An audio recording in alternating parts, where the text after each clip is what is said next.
Guys, what's going on? What's going on? It's good to see you guys. It's good to see you guys, man. Guys, I hope you guys' weekend is pretty good. You know what I'm saying? You guys had a good weekend, nice relaxing time. Guys, you know what? I'm gonna drop the link early, right? Because guys, this is a call-in show, and guys, we're gonna talk about why these 304s are broke as a joke, right? So guys, anyone who's come on up, guys, just hit the StreamYard link. Let me do something here real fast, guys. I got to make sure that I can pin this real fast. Let's see. 1 second. Let's see. Okay. I'll drop the link in the Discord also, just in case there's people waiting in there. Okay, guys, what's going on? It's good to see you guys. So guys, Snowboard, you remember how I reacted to that therapist dude talking to those two chicks, the black guy? Yeah. He's gonna be on the channel on Thursday. So just letting you guys know that the guy, cool. His name is Jeff St. James. So I'm gonna do an interview with him on Thursday, and I'll see if he wants to take calls too. You know what I'm saying? So I'll probably on Tuesday react to the rest of the interview with him, just so you guys can see the rest of what he was saying. Yeah, he volunteered to give us some of his time and be on the channel. So okay. Cool. We are going to break some news first. But first, BPM, what's up, dude? He says they overspend. Keyshawn, what's up, dude? Yeah, they're broke because of plastic surgery and all that foolishness. 2000s. Keyshawn, I haven't seen the new Superman movie. I'm going to go see it anyways. You know what I'm saying? Like, I've been trying to stay away from reviews, but I'll probably go and see it anyways. 2000s guy, what's up, dude? Scott's here. Tim Hicks is here. Red Door is here. Dante, what's up, man? Kelvin, what's going on, my friend? Good to see you as usual. Let me see. Yeah. DTM is here. Remixer's here. John Carlo's here. What's up, man? Guys, let me share my screen. And we're going to break some news real fast. One guy said a good one, living La Vida Broca. Yeah, since I have, you know what? I'm going to make a background snowboard. I'm going to get you and Colin, since you guys usually call in early. I'm going to get different backgrounds, one with my guy, and then design like a generic person. Well, because you're a white dude, right? Just like describing you what you look like, and then make one with like your guy and my guy, and then Colin's guy. That would be hilarious, right? Yeah, so I'll break some news.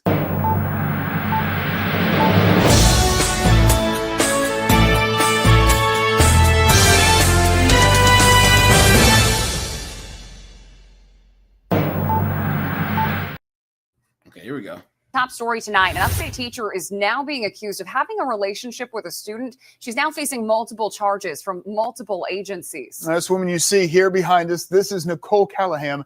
Investigators say she started grooming a 14-year-old boy back in 2021. She worked at 14 years old. Look. To make sure that you have Snowboard's avatar.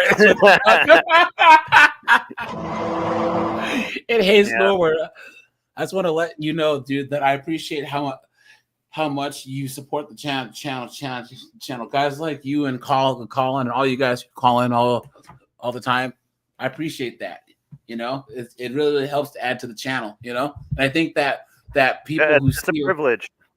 Yeah, what I'm saying is, because I was talking to a guy earlier who was talking to me about my channel, and I'm saying there's guys like you, me, Colin, and the rest of us where we just laugh at this red pill stuff, right? Like, we aren't angry. We just think it's hilarious. We've made our decision. We are living in reality, right? And we're on the path. We aren't angry. We aren't hateful. It's just funny. Like we can predict this stuff, so it's funny to us. You know what I'm saying? Yeah, Like, we have a good life over here. We're not like bitter.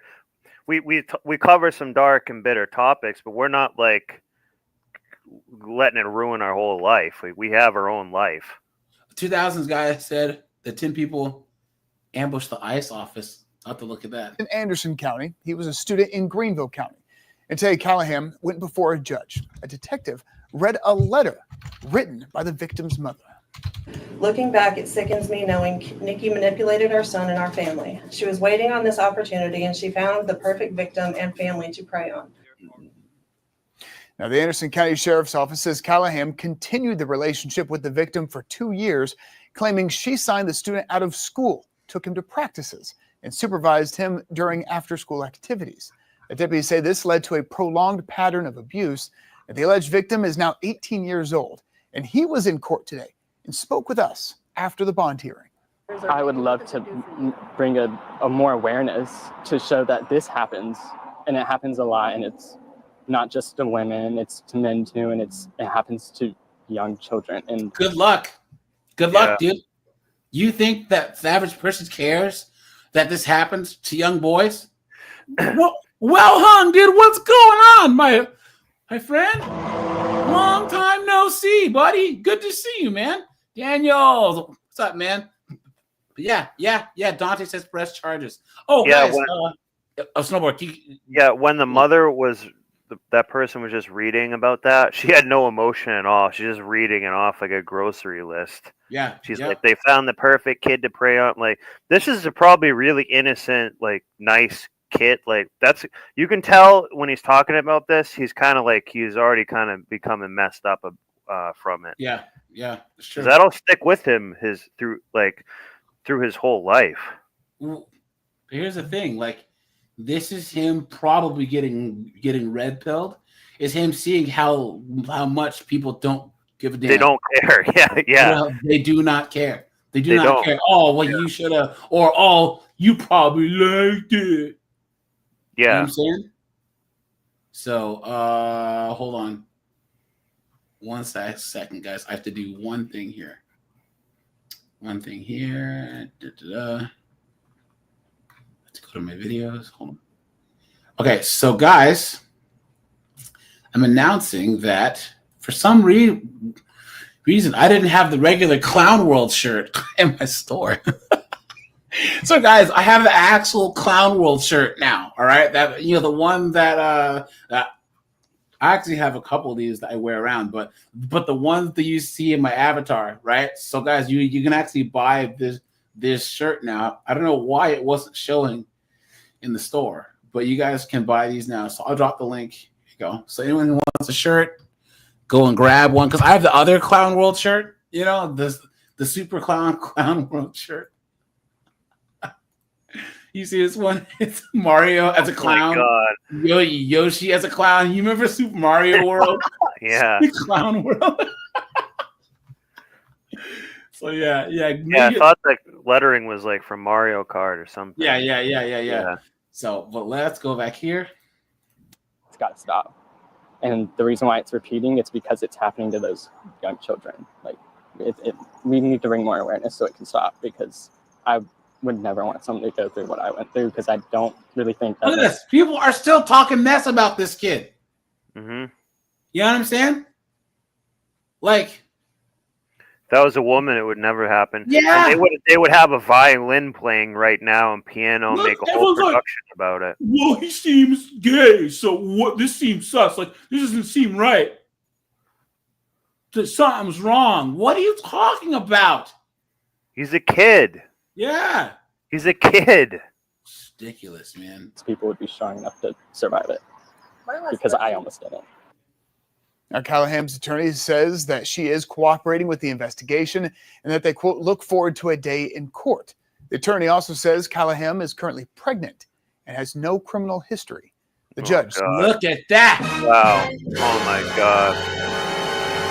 Set her bond at $40,000. Callahan faces charges in Anderson County So, and the city of I Greenville. have an interesting proposition that just occurred to me.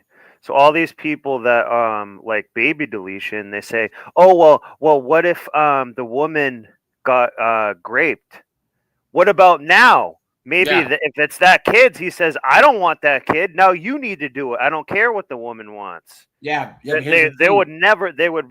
That's an interesting thing that they need to discuss, because if it Yeah. is his kid, But the whole logic there, they use dehumanizing language because once again, it's not a person unless the woman wants it. So for instance, yeah, if they say it's a clump of cells, well, okay, if a woman's like, let's just say, less than 3 months pregnant, and I hit her with my car and she miscarries, should I be charged with any type of crime?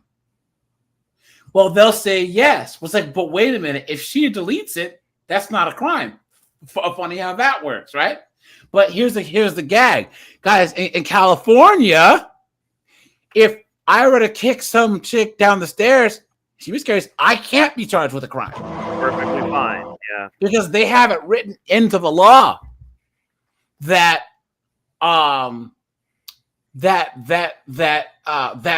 language that dehumanizes babies in utero. You know what I'm saying? Yeah. I was just introducing the concept because maybe that would be a punishment for her. Is like, that kid's like, I don't want to raise this bastard. Like, you know what I mean? Like, it's just an interesting way of looking at it that would never come up. If you ask a feminist this, they'd be like, I don't know what to say about it. Like, you know what I mean? It's just like viewing something the opposite way is kind of interesting. Yeah. But I just think that, once again, it's all about feelings. There's no logical consistency. So, for instance, I would respect a chick who said it is baby deletion. Baby deletion is murder, and I don't care. Own it. Yeah, own it. Yeah, own it. Then, hey, Yeah. You know what? I respect that. Yeah. But they're trying to say, oh, it's a parasite. It's not human. Yes, it is. What else could it be other than a human being? Yeah. It's just this mental gymnastics so that they won't admit that all baby deletion is get out of jail free card, so that women are never held accountable, right?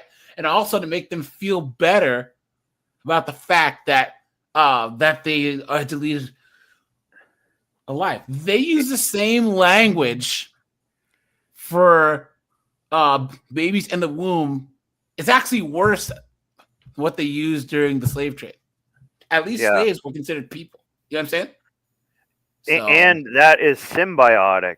It is not a parasite. It's symbiotic. It's growing with you. It's not even.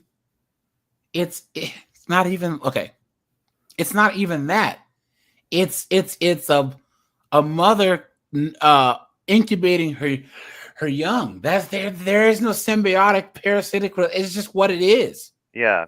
It just doesn't make any sense. And it's so crazy how they want to delete all their kids until they turn 30, 38. And then it's my IVF journey. I spent $70,000 and I still didn't end up with a viable embryo. You women don't know what it's like.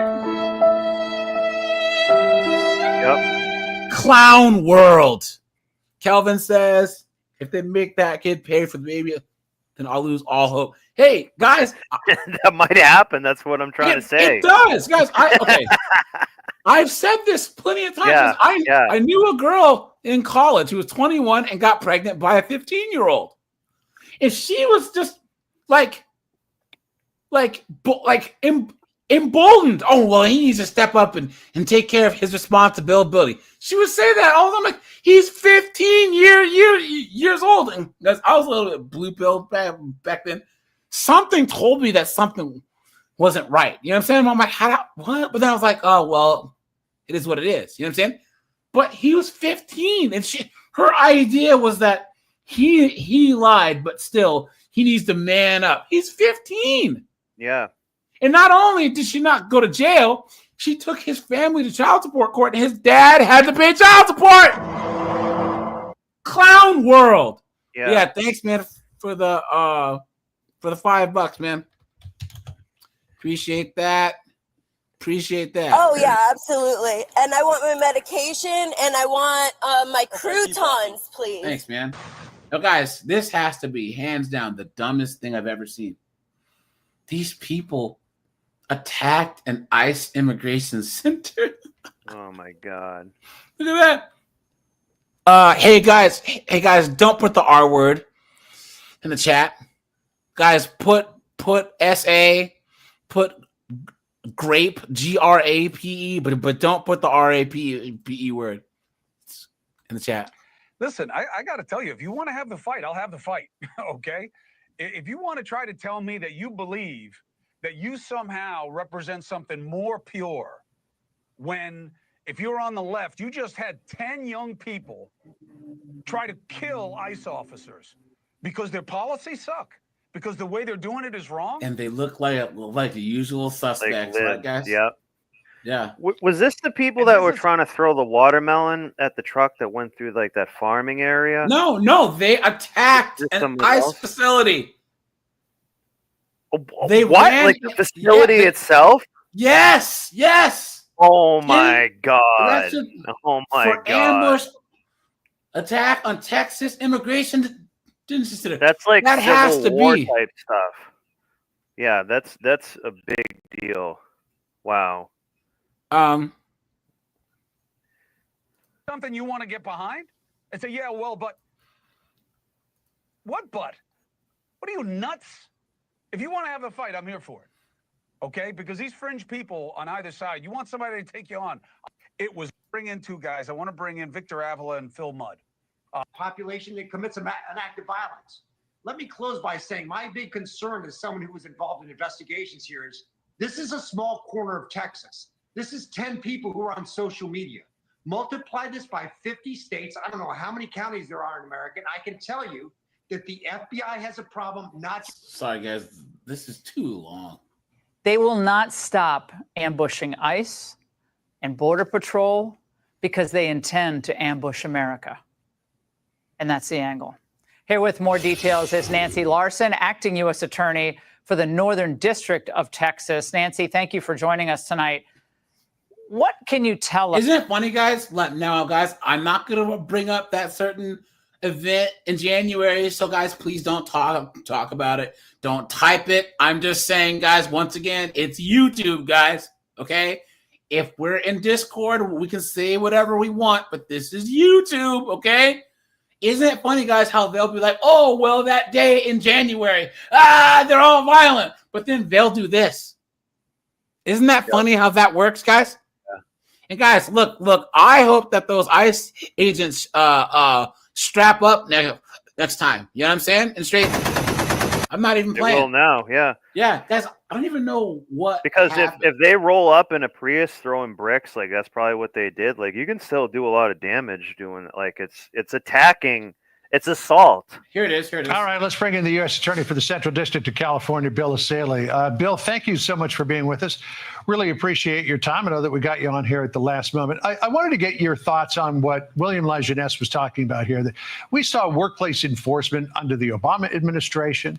We saw it under the Biden administration. They just surrounded the place and they were throwing rocks? Or is this a different case? That's what I was guessing. Hold on. Circle. But we also saw people throwing rocks, trying to smash out the windows of vehicles in which federal agents were riding. Do you have any leads yet on who this fellow with the gun was? We put out information about him. We're asking for the public's help. We currently do not know who he is, but we will find him. We found lots of people already on video captured doing violent acts. We will find this guy, rest assured.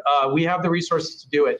But I want to be clear, these tactics are escalating. You saw what happened in Texas where they actually shot officers. Now you have rioters showing up prepared to shoot our agents. This is escalating and it's not going to end well. Yeah, guys, if there's one group of people you don't want to mess with, it's federal agents, dude. Especially, no, not good, dude. Because what's going to happen is they're going to start having these convoys have a lot. Guys, look, hold on, wait, snowboard, hold on. Look, and Walk shows up. Walk,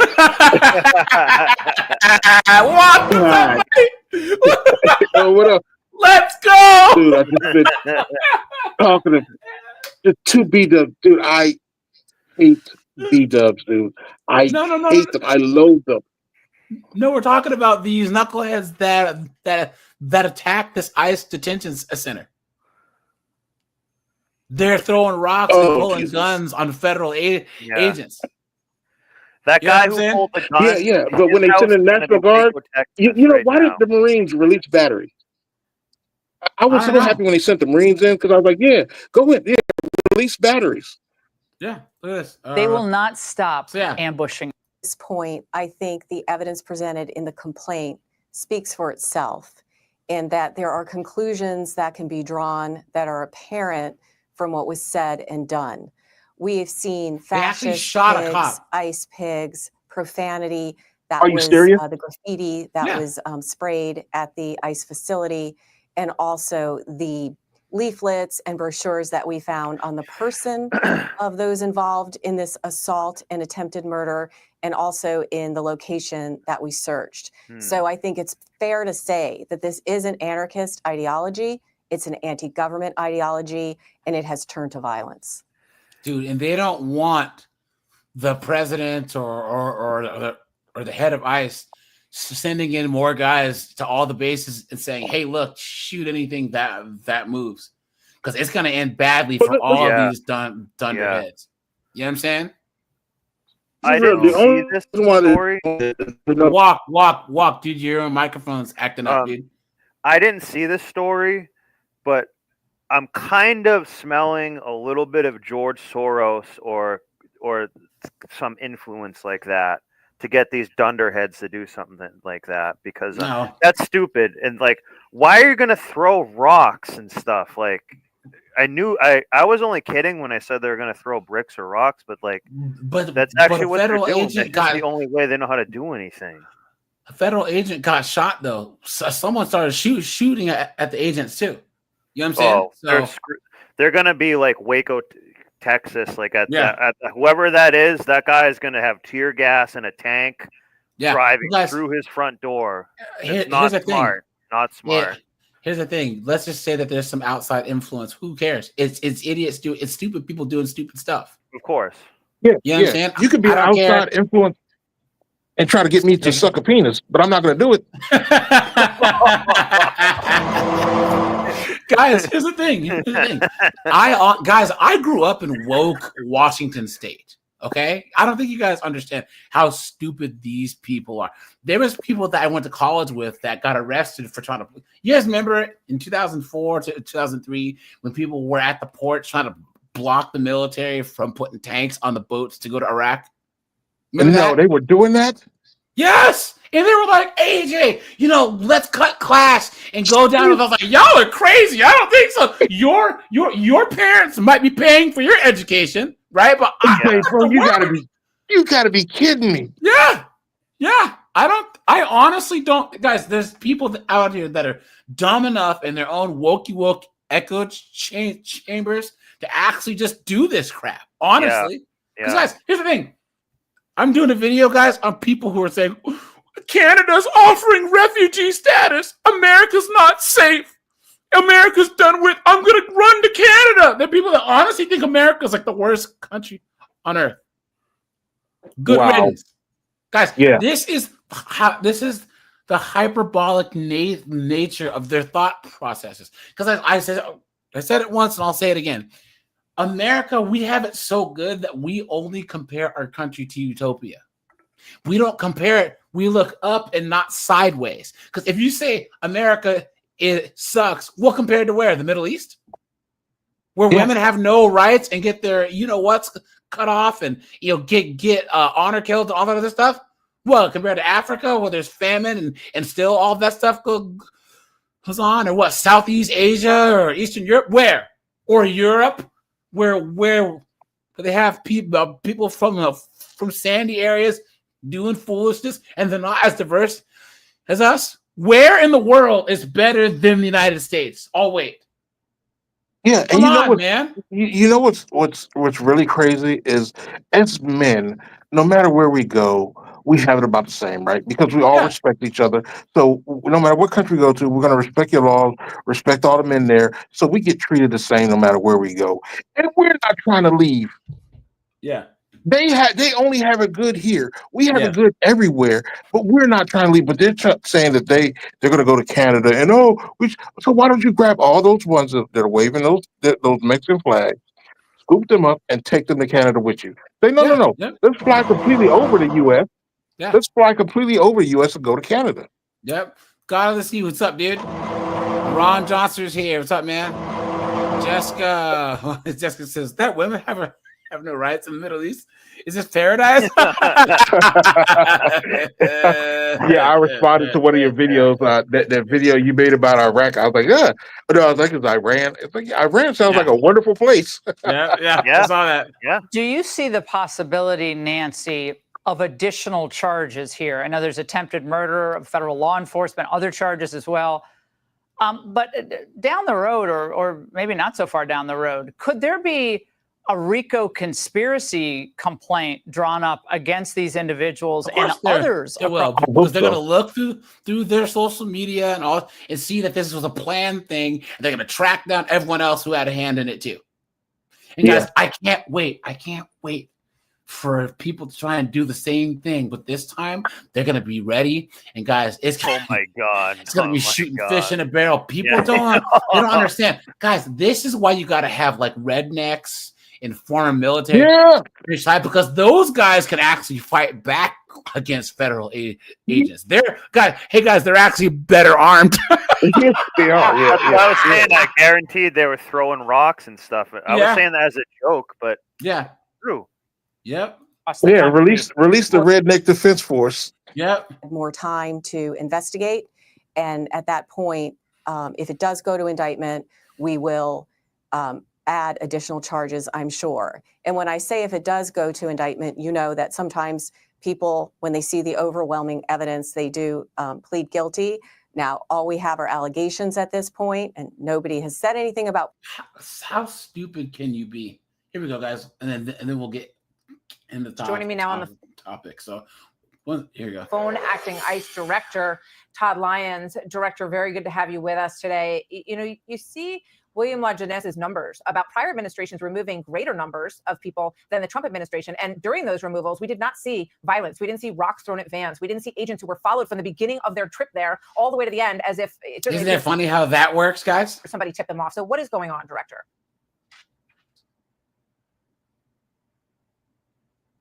Do we have Director Lyons? Yeah, I didn't know that would happen. I didn't know they were getting followed. Your agents are encountering. Look at this. Look at that. Yeah, it's crazy, isn't it? Look at that, guys. Look at that. Yeah. 1.7 million versus 533,000. Jessica, no, the South shouldn't rise again, because here's the thing, guys. You have normal. Okay, all the woke people are either on the coasts or they're in places like Chicago, right? Guys, a lot of the Midwest, a lot of rural areas in the northern states have some sense. You know what I'm saying? Guys, it's only really like Austin, California, DC, and New York City, and like Denver that really are like straight up foolishness. You know what I'm saying? But in the South, like you got you got knuckleheads on the left, but then the South has a lot of the equivalent of knuckleheads on the right. I don't want any knuckleheads in charge. You know what I'm saying? So what is going on? No, Martha, thank you for having me today. And I really appreciate you highlighting that, because I was a young agent and young supervisor back under those administrations, and we didn't have these issues. Now you have people blatantly shooting firearms at federal law enforcement officers. Yeah. It's incredible. We've always heard from the left and other organizations if ICE only had a criminal warrant. Well, we had a criminal warrant. We were going after a marijuana grow facility, which happens to donate to Governor Newsom. And we did it the right way that everybody wanted, serving a criminal warrant against an American. Why is this person not driving over them? Yeah. Harboring and That bike would have been a speed bump. And now that we're finding out, forced labor of children. And here we are being protested against, assaulted, deadly weapons, rocks. It's unacceptable. And Martha, I hate to say it, it's all because of the rhetoric of the left. and what a lot of elected officials are putting a bullseye on ICE just for doing their law enforcement mission. I mean, this is absolute chaos, Director. We're just watching this video again, and things being hauled at these windows. I mean, it's a miracle that none of your agents were killed. I know that you've said this keeps you up at night. How are these agents? Like, don't hit me! Don't. I know. Ran over his having bike. to do their job under these circumstances. Jesus. They're holding up great marks of their brave men and women, but I have to tell you, it's getting taxing on them. The workforce is getting tired of this. It's dangerous. Those rocks can actually kill people. I mean, you saw those vehicles being attacked. Those are deadly weapons, and ICE is doing their greatest ability to restraint to make sure that we get our people out safely. But we can't sit back and just accept being attacked. We can't sit back and accept charges not being filed against these elected officials or these protesters. We're going to work with our partners, FBI. We're going to work with the Department of Justice. We're going to hold people accountable. But at the end of the day, ICE officers and agents are going to go home safe. That's my number one responsibility. And the workforce is being strained, but we have to take care of these brave men and women. You know, it would be great if California would work with you on this as well. Yeah, right. Yeah, You've been took. You've been hoodwinked, bamboozled, led astray, run amok. Yeah. Anyways, so guys, these 304s are broke as a joke, man. How many times do I say this, right? How many times do I say this? I'm at the point now where I like their suffering brings me joy.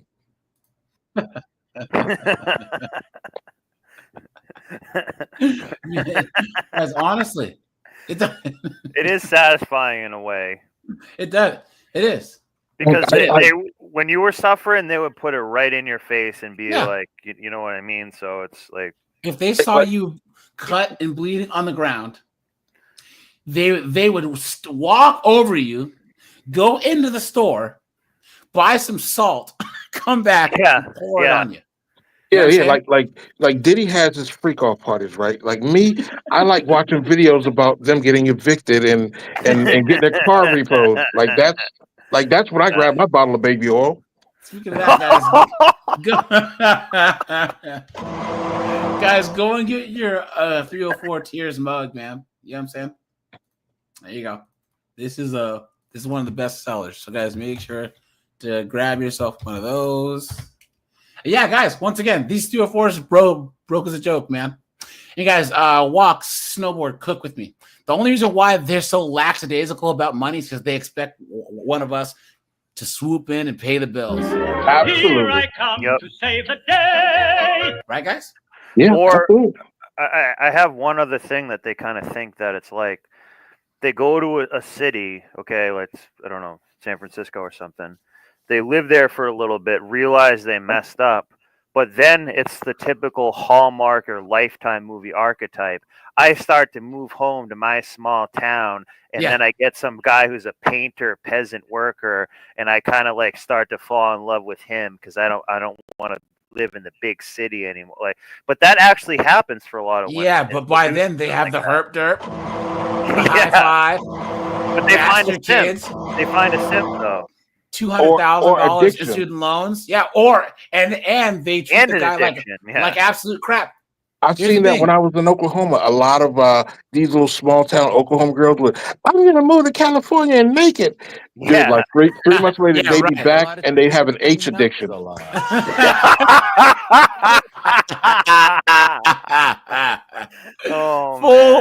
power. What's up, dude? Yeah, 3 months. What's up, man? I'm pregnant. Yeah. 3 months later, they'd be back with a hot spoon. Yeah. or a bag full of blue pills that fentanyl. You know what I'm saying? Yeah. Come on, man. Exactly. Yeah. Wow, you've lost so much weight. How did you do it? Right? Oh no, guys, hold on. Speaking of that, hold on. Guys, look at this. Hold on. This is a hint for a video that I'm doing. Oh, please let me find this, guys. Snowboard, guys. Look at this. Look at this. Oh, Jesus. Look. Oops. Guys, look at this.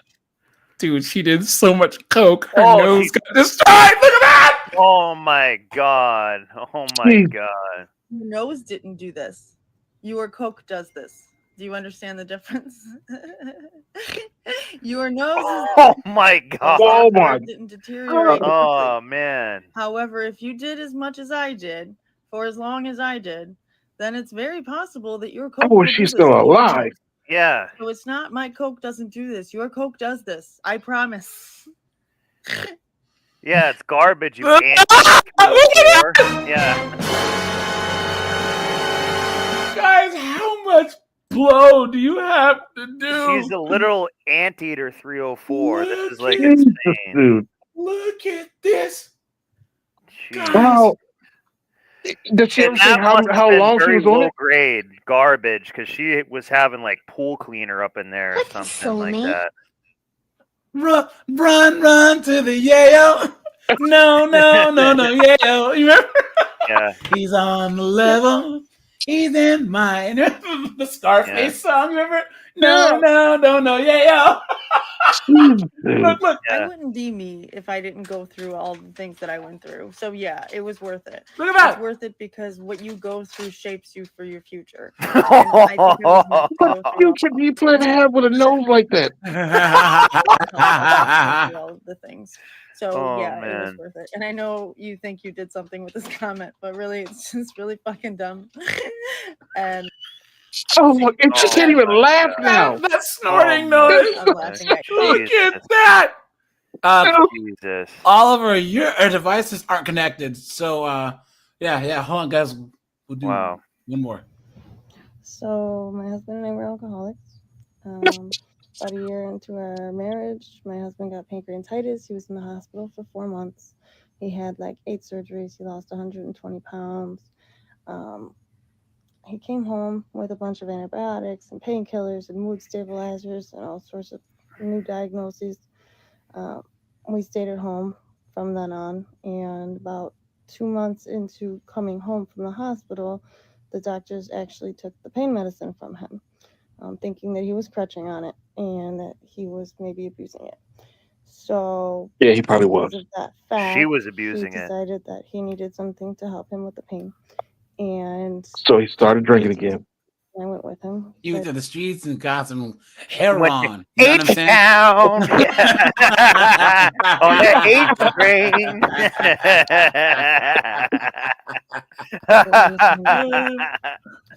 So we got addicted to crack cocaine. Whoa! Oh my god! Oh my god! I wasn't expecting that. Oh my god! Oh my god! I would say I'm here for the party, but it looks like I'm very late to the party. Looking at this knucklehead. He showed that doctor. How dare you take my pain pills? I'll just smoke some crack. Yeah. What was it? That lady, Oh, like on man. that one news station, Yeah. was like, they were like, Yeah. I don't do that kind of drug. I do crack. Yeah. Hello, I Yeah. do crack.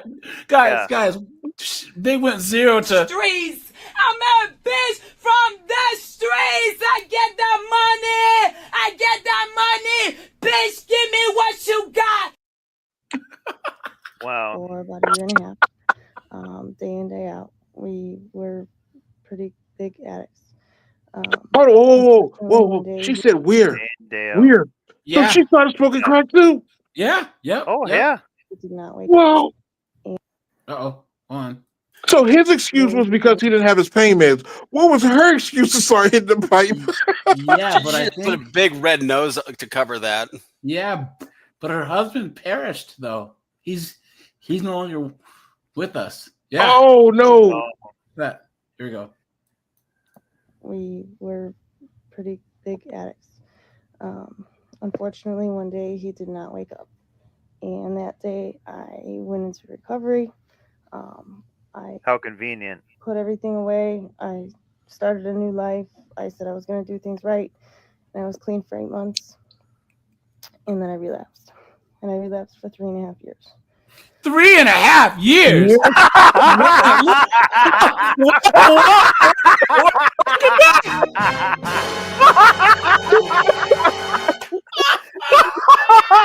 That's longer than she did it to begin with.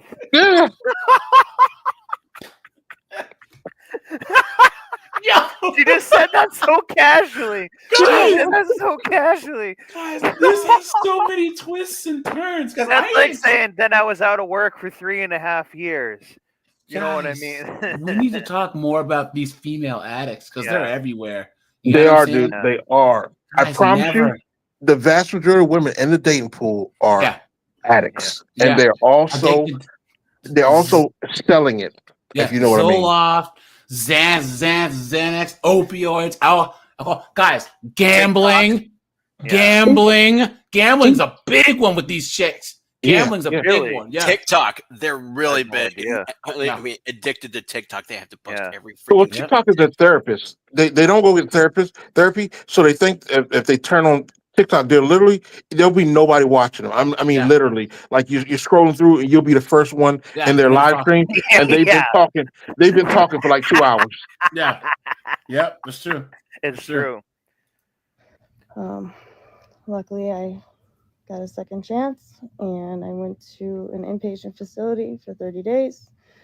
January 13th, 2021 was the last time that I used, and I have been clean ever since. During my relapse, I destroyed a lot of things, including my nose. I don't have a septum in my nose anymore. I've already gone through a surgery to correct it. I will have other surgeries in the future because it's not straight. It still doesn't have a septum. It's still a little messed up. But I do like the recovery that I'm leading, and this is how I choose to recover, and talking about it helps. And thank you for Look at that. To be honest, dude, the streets I'm kind do of not attracted forgive. to her and want to save her. I don't know what's wrong with me.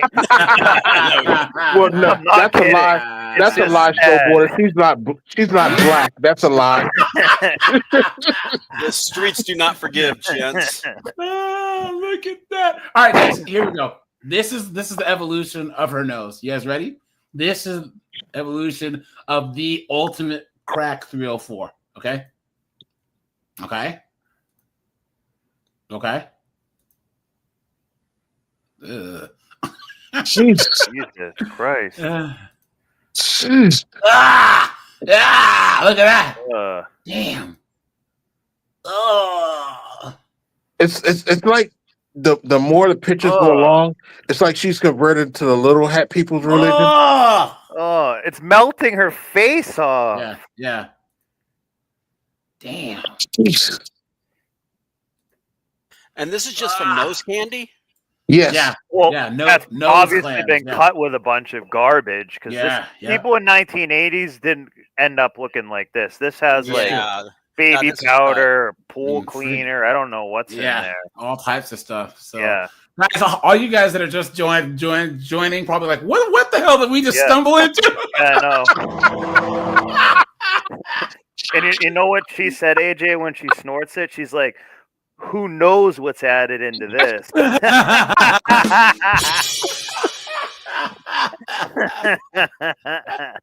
It's like a $25 girl. You don't know what you're getting. What's in this? Nobody knows. I'm a junkie. Round and around I go. When will I stop? Nobody knows. Man, that stuff was cut, man. God, Lord. Look at that. Hopefully, you know the sad thing is, YouTube don't take the stream down. Okay. I bet she has a Tinder profile. Oh yeah. Oh, look at that. Dude, she looks like Gargamel. Oh, Jesus. Look at that. All I saw was someone who survived. Keep going, boo. Please. You know what this reminds me of?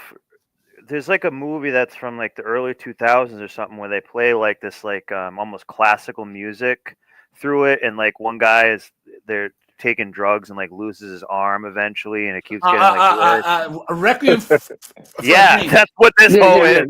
Yeah. One of the greatest movies of all time that I'll never watch again. Yeah, exactly. Guys, it's one of the greatest movies of all time, guys. Requiem for a Dream, but you'll only watch it once. Yep. Because the movie's just effed up, dude. You know what I'm saying? But that just shows like how powerful of a movie it is. But you're just like, man, that is not good. So, but guys, anyways, guys, I'll probably clip that and make that a video, you know, that little segment. So thanks to all you guys on the panel. So getting back on topic, did you see that Klarna is now suing all these beat ups, Carnival Cruise. all these beat ups for not paying back their loans. Really? Yes. Hey AJ, I got a good story for you. Yeah. Okay. I was at the gas station last night, and just filling up the Mazda, and then this beat up in this destroyed van, just a trashed out like Dodge Caravan or something like that. He goes, "Excuse me, sir, I need some help." I'm like, "Okay." It's like, can you give these people inside the $10? Because she's like, "I am on my period right now. I'm wearing white, and I don't want to go inside." I'm like, "Oh my god." Oh my god. Wait, what? She was gaslighting you. Hold on, Oliver, guys. So she walks up to Oliver. We're out here building a new nation for black people. It's time for you to start paying some dues, nigga. I ain't giving you shit. No. She's like, "Give me $3. I give the freaking cashier." I'm like, how trashy is that? I'm like, dang. I'm like, and I thought of AJ when she said that to me for some reason. I'm not giving you a mother thing. And there's this nasty Dodge Caravan. I don't think it's ever been washed. I mean, it looked like somebody very irresponsible owned it. Yeah, guys. I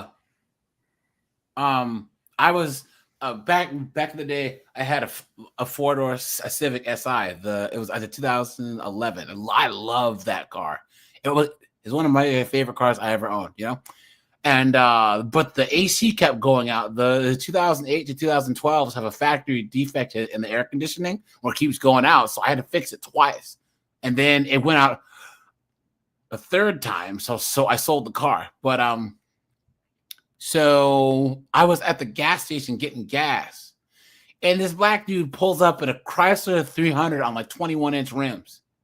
He's like, hey yo, bro, can I get some money for gas? I'm like, Negro, you a Chrysler 300 on rims. I got a Honda Civic. What are you asking me for? I said, dude, you're not serious, are you? Yeah.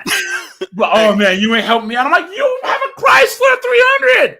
Yeah. What are you talking about? All right, then. And he walks away. Man, come on, man. AJ, have you seen the Nissan Altima AI videos? I gotta check Think them about out. Nissan Altima. They're great. Yeah. Yeah. Oh yeah, some of the beat up AI videos on TikTok. Oh, dude, they are so hilarious, dude. They and beat ups are so mad, but it's like it accurately depicts them, and like how they say dead ass at the end of everything, bro. Yeah. It has me dying laughing. Guys, what I am once again, guys, we're gonna I'll do a couple daytime lives this week, but Tuesday we'll react to that therapist dude the rest of his interview with those two chicks, because he talks about that adolescence Netflix show and how they totally got it wrong. He talks about how nobody cares about us men. It's a really good interview, and then he's going to be on the show on Thursday. So I will spell all this out in the Discord and on posts in the Okay, so I missed what was the original interview about? Yeah. So this, where's he? Let me get his channel. There's a guy, Jeff St. John, and he's going viral right now because he was on these two Canadian chicks channel, and he was just cooking. And then he was also on the Peef Let's Talk, and he was cooking these B-dubs too. And he's just talking about like what men go through, and he was just cooking. So he's going viral all over the place. And I reached out to him to talk to him about if he'll come on the show. And then hold on, I'll show you guys the interview here. AJ, I posted a couple of links in the I saw that. So this is him. And so these two chicks are Canadian, and they have a podcast. Oh, okay, I've seen him. Yeah. You see, I see him. Yeah. Chisa Zed reacted to him. Poor Man's podcast reacted. He torched them. This guy cooks, man. And I was actually talking to him earlier today, and really, yeah. He's a cool guy. But I was saying, hey man, everyone's monetizing your online presence except you. Yeah, that's crazy. Yeah, he doesn't have a YouTube. He doesn't have his own channel. He does, but he's a therapist and everything, so his schedule. So I'm like, you need to find time, bro. So Yeah, because he's missing out. He honestly, I started watching videos. I was like, holy crap, we found Kevin Samuels' replacement. That's what I was telling him. That's what I was telling him, dude. He's a cool guy, guys. He's volunteered to be on the channel on Thursdays. So I'll probably do the same thing that I was doing with Lock the Bounty Hunter and Insolent Audit. So like an hour interview and then open up the lines for you guys to ask him questions. Because here's the thing, like I was telling him about how like our area over here, we're more lighthearted. We laugh and have fun. You know what I'm saying? Like we are we just laugh at these 304s and all this foolishness because all of us are all doing just fine. You know what I'm saying? Because we aren't part of that screw these horrors type of thing, right? Because guys, we know that we're gonna win. You know what I'm saying? So I'm way past the red pill rage phase. I just like laughing at him. Nah, rage ain't good, man. But no, I've seen this guy too. Yeah, he's very, very eloquent. Yeah, very. Yes, yeah, he's a good speaker. There's a part, and then when they started out, when this dropped, they only had like 2,400 subs, and now they have 5,000. So this interview gained them 3,000 subs. Wow! So they're making money off of him now. He is cooking, dude. He's cooking. Yeah. So, and then he torched them so bad at one point that they actually like it was radio silence. Yeah. Well, did you see that they reacted that like it was Poor Man's Podcast or someone reacted to him on the Beef Let's Talk, and we all know how the Beef Let's Talk has all those B-dubs on there, yeah, stupid, right? So he had them all quiet. He was just dropping knowledge. He has a very like amazing way that he talks and that he speaks, and he kind of draws these 304s in. But he has a channel. I don't think that there's much on it, but let's go over here, guys, and let's give him some support. Hold on. Let me pull his channel up. Yeah, pull his channel up, and I'm gonna go subscribe to him later. Let's see. The minute it shows up, I'm gonna subscribe. Because I see the clips, I just didn't know what his name was. I didn't know his name either. Trying to figure out. Hold on. I have to find it. Hold on. 1 second. Here it is. Guys, go over here. Drop him a sub, dude. Matter of fact, I'll sub to him right now. But guys, go over here. Drop him a sub. Podcast with Jeff St. James. Yeah. He's really good. He only has 2 videos on his channel? Yeah. 2. What? Yeah, that's what I'm saying. So he needs to go live. He actually needs to do a live call-in show like Kevin Samuels. I bet he would have like 20,000 in his live. Yeah. So guys, he's up and coming. He's really, really, really, really cool, man. You know what I'm saying? I can personally vouch for him, and it's crazy because like he's been doing the podcast rounds. You know what I'm saying? Like everyone's calling him to do podcasts and everything. So I told him hopefully he'll start doing his own stuff and actually like profiting off this more and more. But guys, go and show him some support, and then we can try and help him out as much as we can. Okay. So anyways, let's get back here. The good thing about him, he doesn't seem like a grifter. He just seems like he wants to affect change in a normal, positive, non-drama creating way as a professional.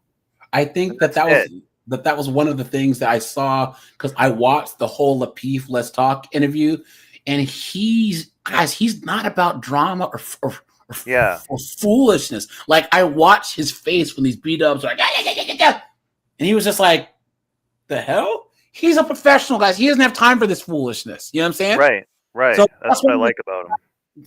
That I like about him is he's not about the drama. And then, guys, he calls out guys too. He says, guys, look, he goes, he lets women know like they can't pull the whole, well, you're only talking about women. He goes, because a lot of the people he talks to, I was listening to his interview, he talks to men. He already helps men to better themselves. right?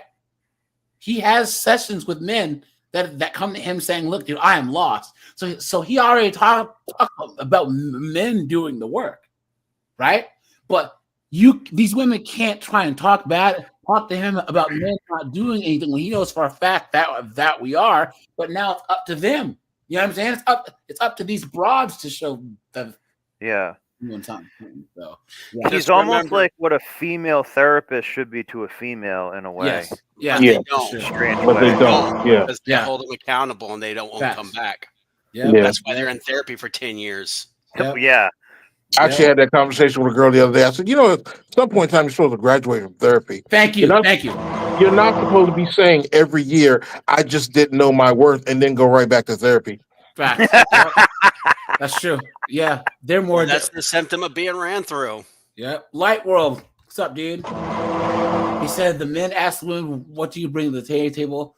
SCD steak. Guys, make sure to hit the like button, guys. Hit the join button. Hit the super chat button. I'd appreciate that, guys. And let's see. One second, guys. Where is my thing here? Okay, so guys, once again, fair use, YouTube, fair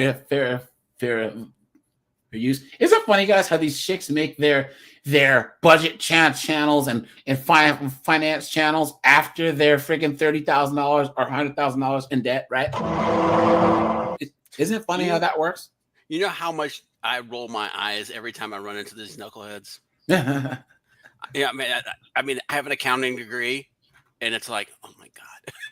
These people and they're like, "Oh, well, I'm gonna manifest and all this money." And guys, listen, I don't know what the fuck you saying, but all I know, you ain't getting a motherfucking dime. Don't forget Jesus spoke for off $25,000 in credit card debt. Yep, you heard that right. Over $25,000 in credit card debt. Now, there are a lot of reasons why I'm in this debt in the first place. no, there isn't. You're a knucklehead. There's one reason. That's the only reason. Thank you. Yeah, Thank you. one reason. Stupid woman. Yeah, thank you. Yeah, fair use, YouTube. Fair use. I'm not going to go through the whole long-winded story, but it basically boils down to a combination. And yet this video is 10 minutes long. Yeah. You stupid woman. Man. If she wasn't getting to the video, it'd be like a short instead of a video. Yeah, right. And a series of unfortunate events, as I'm sure a lot of you guys can relate with that. I'm starting this channel to keep myself honest about what I'm actually spending each month and stay on track with my debt recovery journey. So hopefully you guys will be able to keep me on track and I can keep you on track, and we can create this awesome little community of money saving, money making boss babes. You know what I always find funny? Here we go with the freaking journey. You've been took. You've been hoodwinked, bamboozled, led astray, run amok. Hey, snowboard, walk, Oliver. When was the last time do you think she posted a video on this channel? Let's see. When was this one? 2017. I'm gonna say it was probably 2 or 3 months ago, and she was still in debt. I'm gonna guess like 2019, and she was like in another country, like on that credit card. Well, this like, is doing a 2021. vacation. Okay, so guys, what amount of time in numbers? Like, give me a number. I'm gonna say she's probably about 35,000 in debt now. No. When was the last time that she posted on this channel? How long has it been? In months, years? Do you guys think? I would say a year and a half. 24 months. 24 So months. like 2.5 14 years. months.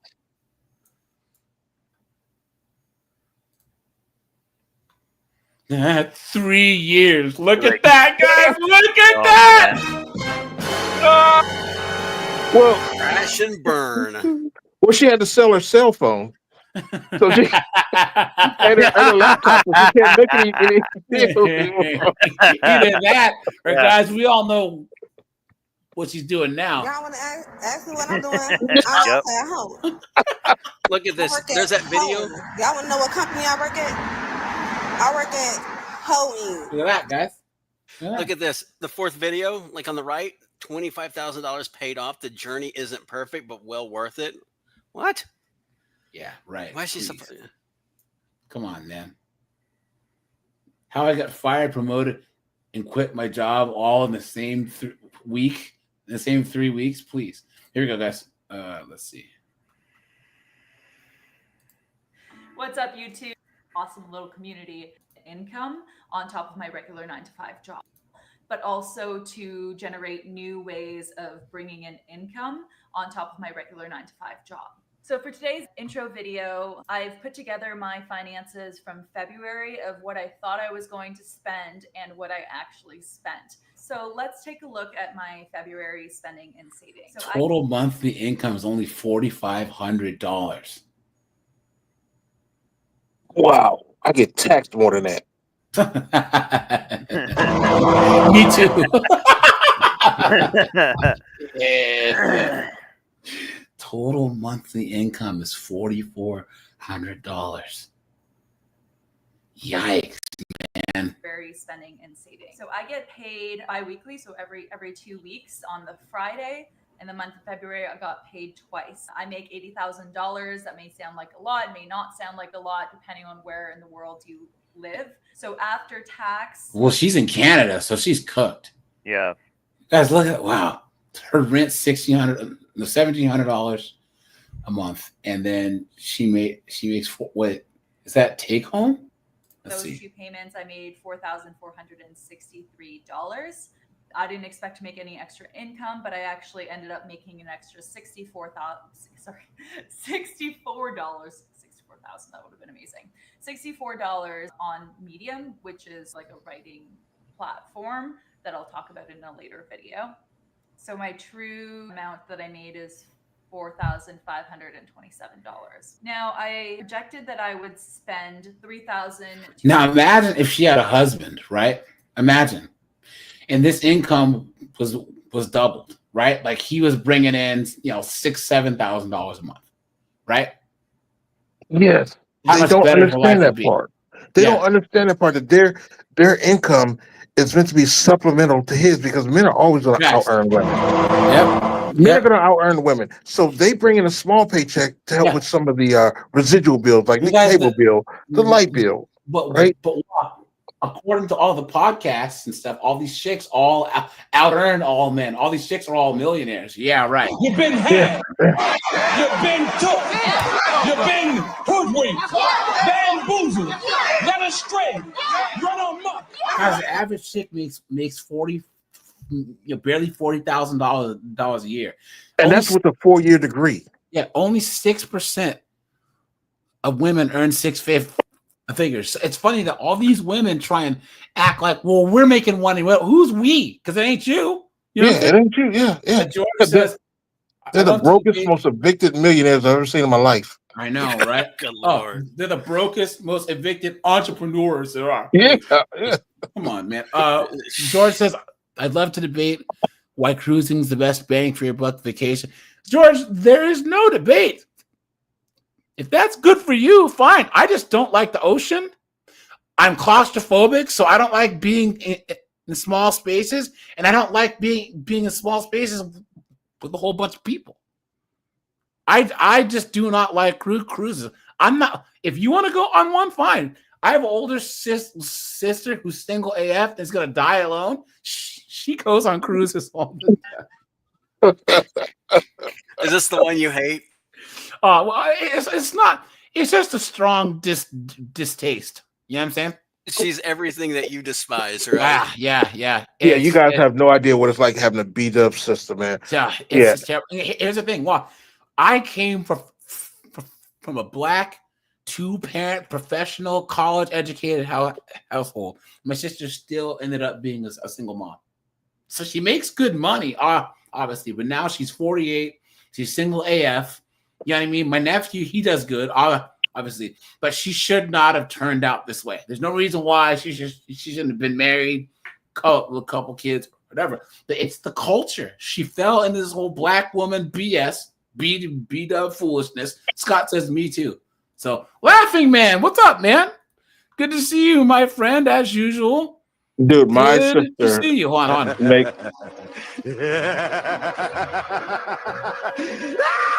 Who you saying? my sister makes over 400K, which is over twice what I make, right? Mm.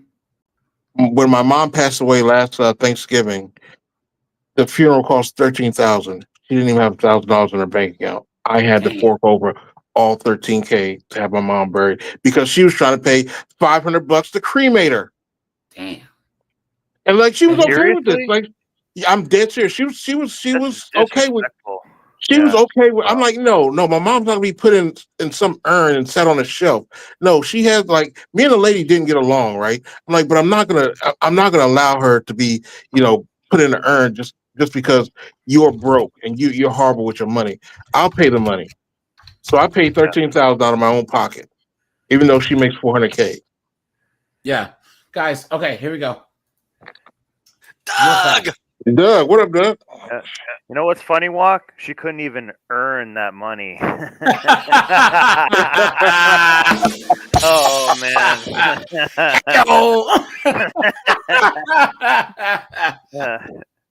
And make sure to tip your waitress. Guys, here we go. So this is debt to women, right? Look at this.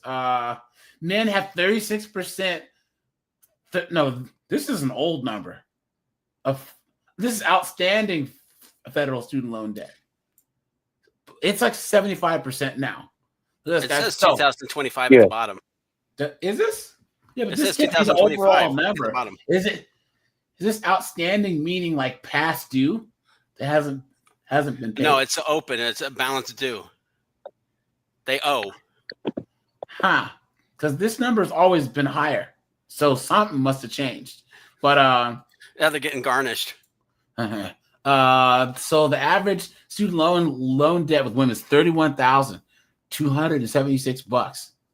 The gender pay gap, please. The lie detector determined that was a lie. Women take longer to pay loans, and B-dubs at the highest level of student loan debt. Look at that, guys. They're cooked. No matter how much you throw that, you point that out to them, though, they still, it's like, they still swear they're winning. They just, I would love to have that amount of cognitive dissonance. It's got to be amazing, right? Just to be able to deny everything. Cognitive dissonance, just past a certain point, is just plain stupidity. I mean, let's be honest. If you can look facts dead in the face and still not accept it, then you're just plain stupid. Now, guys, okay. I think there's a couple of things that I haven't touched on this channel, and guys, shopping addiction's one of them, right? Because one of the reasons why these chicks are broke is shopping addictions. So let's just talk about that really, really, really fast. And then, guys, let me know if you know a chick who has a shopping addiction. Hey, I gotta go. You guys have a good night. All right, buddy. Take it easy. Addiction isn't normal. Having on their way to you at all times isn't normal. Hiding or lying about your purchases to your partner isn't normal. A recycling bin always full of deconstructed boxes and packaging and shopping bags isn't normal. Never repeating the same outfit is none of these things are normal, but you are not allowed. There are people who think they should never repeat the same outfit? What? Like that's a bad thing? Yeah, it's all women. Hold on. Let's see. Let me see. Did you say outfit repeating? Let's see. Does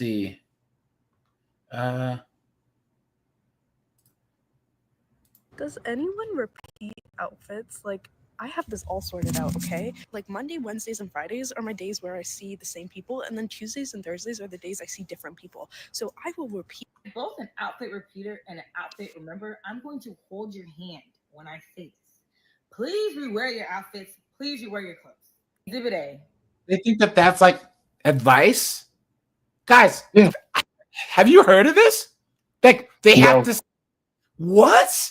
Guys, wait. What? Guys, think of this. She's begging these chicks. They're basically saying it's not bad to wear the same outfit. But you know what that's doing, don't you? She's effectively telling women to be like men because us men, like, we get ready to go to work. We're just throwing jeans and t-shirt. Okay, you wore those jeans and that t-shirt yesterday, right? Well, I disagree. You know, okay, you Because might remember, switch up the t-shirt, but you're throwing the same jeans, you know? but walk. How many dresses did your great grandma have? 3? Oh, my great grandmother had like oh God, I don't They remember. didn't. Not very many. Yeah. So what I'm Yeah. saying is they used to repeat their outfits all the time. And do you remember on Just Enough for the City? You remember? Yeah. She was saying her clothes are old, but never are they dirty, right? So women back in the day had their Sunday best, and then like 2 dresses to wear during the week, and that was it. Yeah, but see, they watch, they live so much through fantasy and TV that they're always watching these TV shows where these women have these closet full of clothes, and during that TV show, they never see her repeat the same outfit, so they thought that's what they were supposed to do. Yep. George says, I was engaged to a girl, and an older male mentor told me to find out her debt before marriage. She had $65,000 in credit card debt. Look at that! Holy Saint Mary Francis! Hashtag I'm out. Wow! You dodged a tomahawk missile. Dude. Look at that. George, man. Thanks for the $4.99, bro. Thanks, man. Seriously. You guys hear me now? Yeah. Garlic croutons, dude. Hold on, dude. What happened last time? Geez. Anon says, I have 12 pairs of Navy Dickies and 12 high VIS yellow shirts. That's his. I have his yellow shirt. Oh, you're breaking up, Walk. You're breaking up again. Thanks for the $5, Anon. Seriously. Garlic croutons, dude. Oh, and hey, thanks to all you mods. The other day, what day was that, Snowboard, where we had some trolls? That was during the Lock the Bounty Hunter interview, right? I think it was. Guys, thanks to all you mods for handling business. You know what I'm saying? Because as the channel grows, we're gonna have more and more trolls coming in. You know what I'm saying? So just thanks to all you guys that are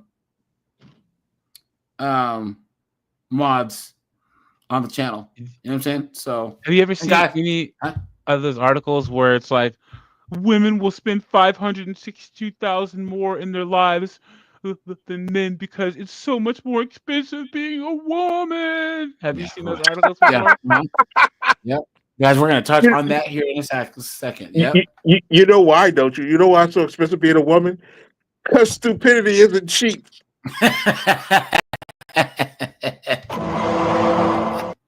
It's true. It's true. Liz. This 2-piece that I'm wearing has quite actually been across the country, across the world. People who I know have seen this set still compliment me on this set to this day. So I'm gonna repeat myself. Please rewear your outfits. Please rewear your clothes. Both an outfit repeater and an outfit remember. Look at that, guys. An outfit repeater and an outfit remember. Hold on. Let's see. It's amazing they have to be told something so simple, but they swear they're smarter than men. Yep. If you think about it, a lot of female influencers' advice to other women is common sense to men. Yep. Bingo, you nailed it. Yep. I would notice that I wore this outfit like 4 times in the past 2 weeks, but then I went to the Amish. Sorry, guys. That's copyright music. We'll look at one more. Also, as a certified outfit repeater, and I think there's nothing wrong with being an outfit repeater. Being an outfit repeater is only fun when you like your outfits. This is a thing? Having to repeat outfits that you didn't like the first time is not fun. These two. Think of the privilege of that. Yeah. Of being able to complain about that. But that's why they want men to pay all the bills in the relationship, so they can just go out and spend their money on stupid stuff. Yeah, that's true. They don't want husbands or boyfriends. They want fathers. Oh, here we go. So I think we know by now I am one of the biggest outfit repeaters on. When they make that a term, right? It shows that the foolishness, you know. This I buy a few things at the beginning. Look, we need to normalize wearing things more than once. Look at that. AJ, have you heard of vanity sizing? What is that? So, so the average woman in the United States is over 170 pounds. Is like a size 14 to 16, right? So vanity sizing is where clothing companies will make something that's a medium, a small. Really? So This is yeah. What? Yeah. Hold on. Women's clothing sizes. It's your waist, your bust in inches, okay, versus the size it's considered in store over time. And as you can see, Hey, snowboard, walk. You guys look at the bull ring, and of course, the obligatory 304 cross, right? I mean, come on. Yeah. Come on, man. You know? size 0 and 00, these are new.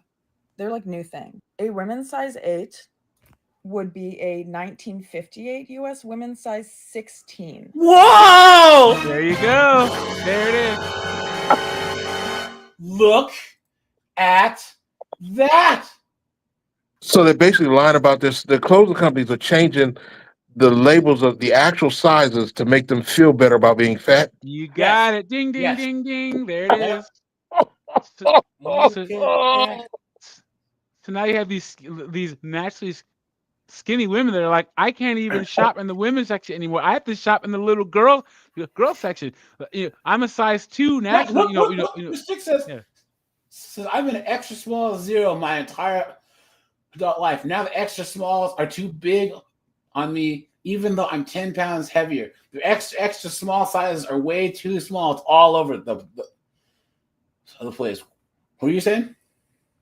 Oh yeah. So it's where they intentionally call it a size that doesn't fit the measurements of the actual garment. Damn. Yeah. So Yeah, if you meet a chick now and she says she's a size 2, and when you go to meet her in person, she might be like an actual size 20. Yeah.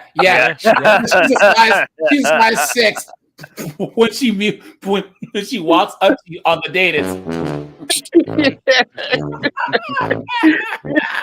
Yeah, you're like, wait a minute, I wanted to be Rhonda, not Rhino. And what do they say, guys? When you lie, women buy. Yep, that's true. That's true. A 1958 women's size 8 doesn't even have an equivalent today. It would be like lower than like a 00. It would be basically. But a 1958 woman was 125 pounds. Of all races, the average size of an American woman was 125 pounds. Children's or like tween sizing. And yeah, so basically when Americans got fatter, instead of adding more sizes to the top, they just kind of started sticking shit in the bottom and going lower. Yeah, but how many chicks would buy a size 39? I mean, honestly, right? But you know what's funny about this, AJ? Is so the size of men has gone up over the years also. Like men today are just not the same size as they were in the 50s or whatever. You know, we actually have more muscle mass too. But our clothing sizes are still the same.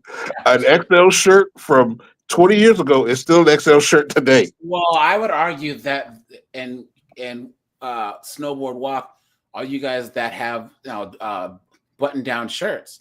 You guys remember in like 2008 where everything was slim fit, and now like if you work out, if you actually have a chest and arms, you gotta buy a double extra large and roll the sleeves up. Guys, I bench a good bit, guys. I can't fit an extra large button down shirt because everything's slim fit now. Like who are these soy boys, these bird chested dudes that can wear these shirts? Yeah, or if you buy a shirt, like you have to buy the shirt bigger because your arms won't fit. Yeah. Pants is made if you have like even chicken worse. legs. So if you actually have like kind of strong legs, you're dressing like a 304 now, just having like regular boot cut pants on. You can't even like fit your like wallet in there and stuff. I know your freaking package is just hanging out there, dude. Like, I've excuse ripped me. it. I've like ripped This is the why you don't know it's back of them open before, like where the crotch is, if you like squat down and stuff. Yeah. And I'm not like fat. Here we go, guys. Here. Let's go back here. Guys, make sure to drop a like on the stream, guys. Thanks for all the super chats. Thanks for all the guys who hit up the Cash App, man. David, man, thanks for that the other day, man. Appreciate that. Where are we here?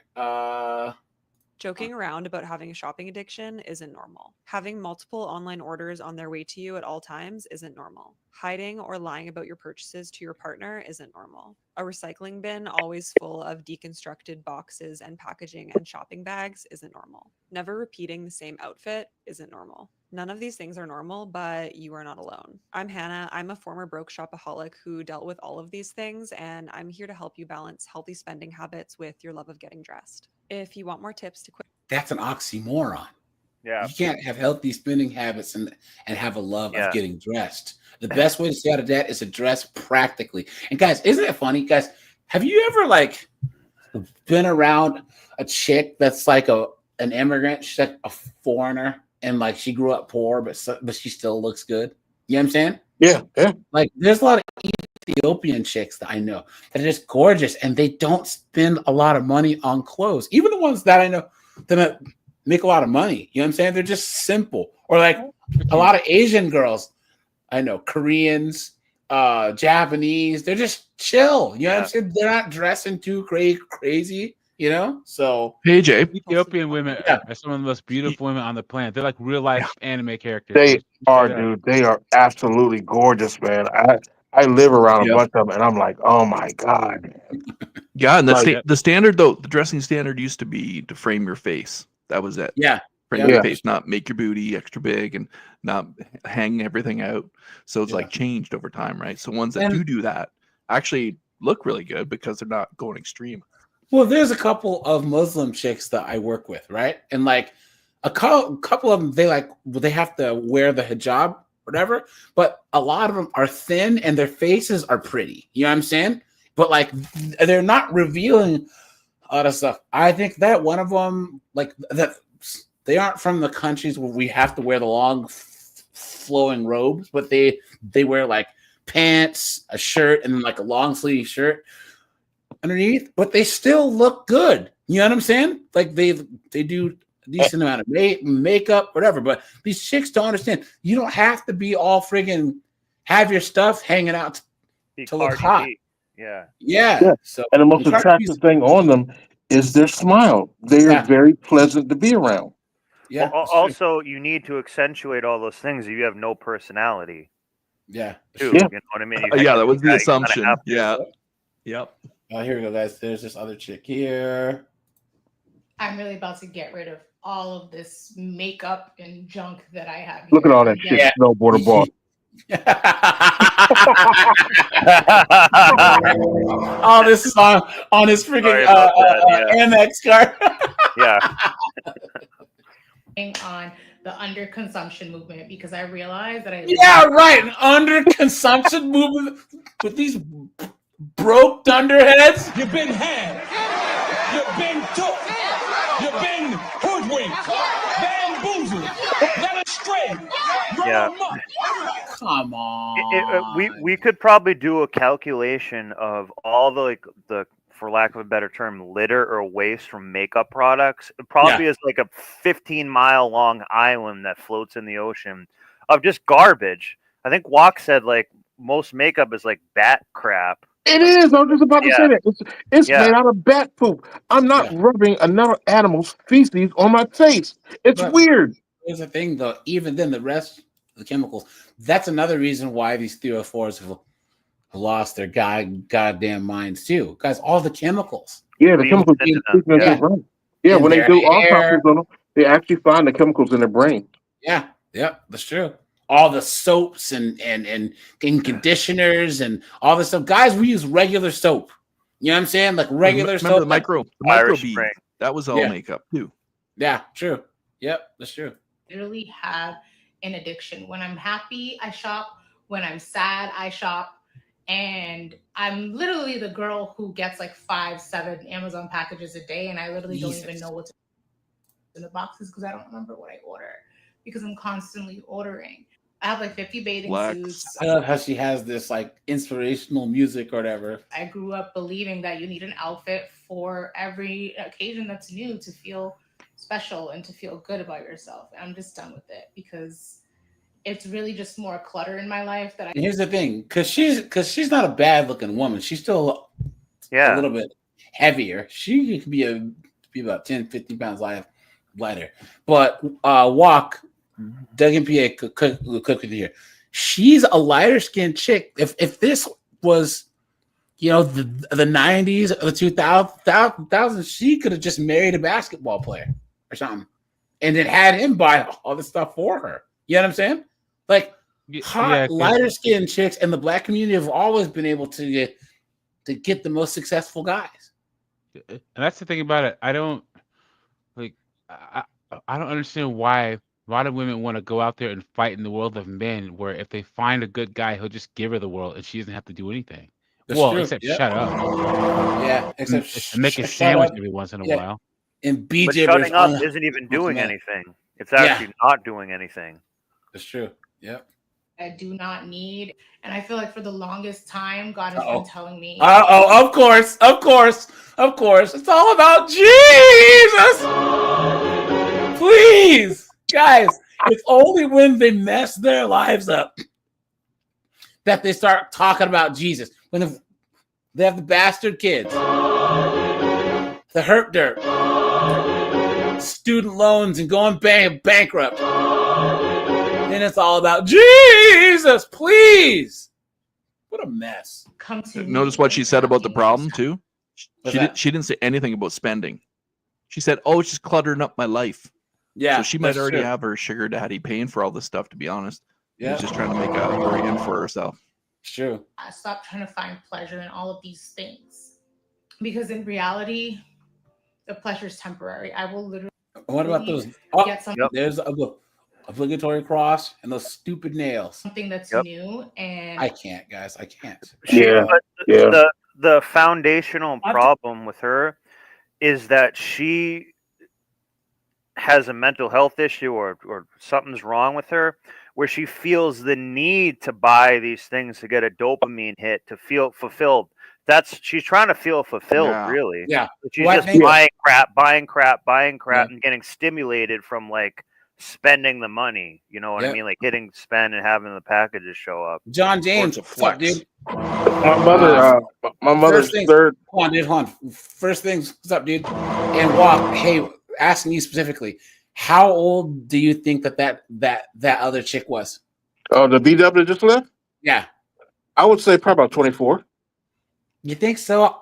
I think she was almost 30, and I think that she was buying all this stuff because the baby rabies are kicking in, and she's in denial. So you think so? Yeah. Yeah. My mother's third husband, she was his sister was a registered nurse, and that how she talked about, where her mood swings would make her shop, that's a mental illness is real because his sister used to do the same thing. Dude, she was when she would go on her breakdowns, her mental breakdowns, she would drive from like upstate Maryland to like way down south and go to stores. Like stores would actually stay open longer because they knew she was coming. Damn. She went in one furniture store one day and she bought $10,000 worth of furniture on a credit card she didn't even need. Damn. Well, it's a real thing. It's nothing new. It's real. It probably is like the same like neural pathways as like gambling or something. It's like gambling for chicks. It is, and the funny thing about it is because everybody in the family had, I don't know who the father was, or I don't know if it came from the father or mother, but they all had like some sort of mental illness. The one brother, he was like a sexaholic, so like whenever his would kick in, like he would just get his wife pregnant. This dude had like 8 kids. Guys, hold on. I'll be right back, guys. I'm gonna put this on. Guys, here. Unless you guys just want to just chat, but I'll be Yeah. Just chat. Hey, Hey, I guys, got one thing. Just cook. Just cook. Yeah. Speaking of clothing stuff, have you ever been in like a high-end men's shop? And you go in right with your waist size and maybe your length, but they of course will tailor it to the right size for you, right? But you notice like all the high-end designers, they don't design for like everybody's shape and size.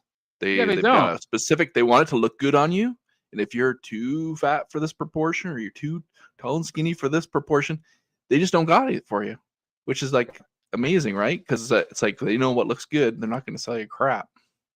Anyway, that's been my experience. Yeah, yeah. All the places that don't have to like advertise, they don't do this size inclusion crap. Yeah, 100%. Yeah, man. I'm telling you.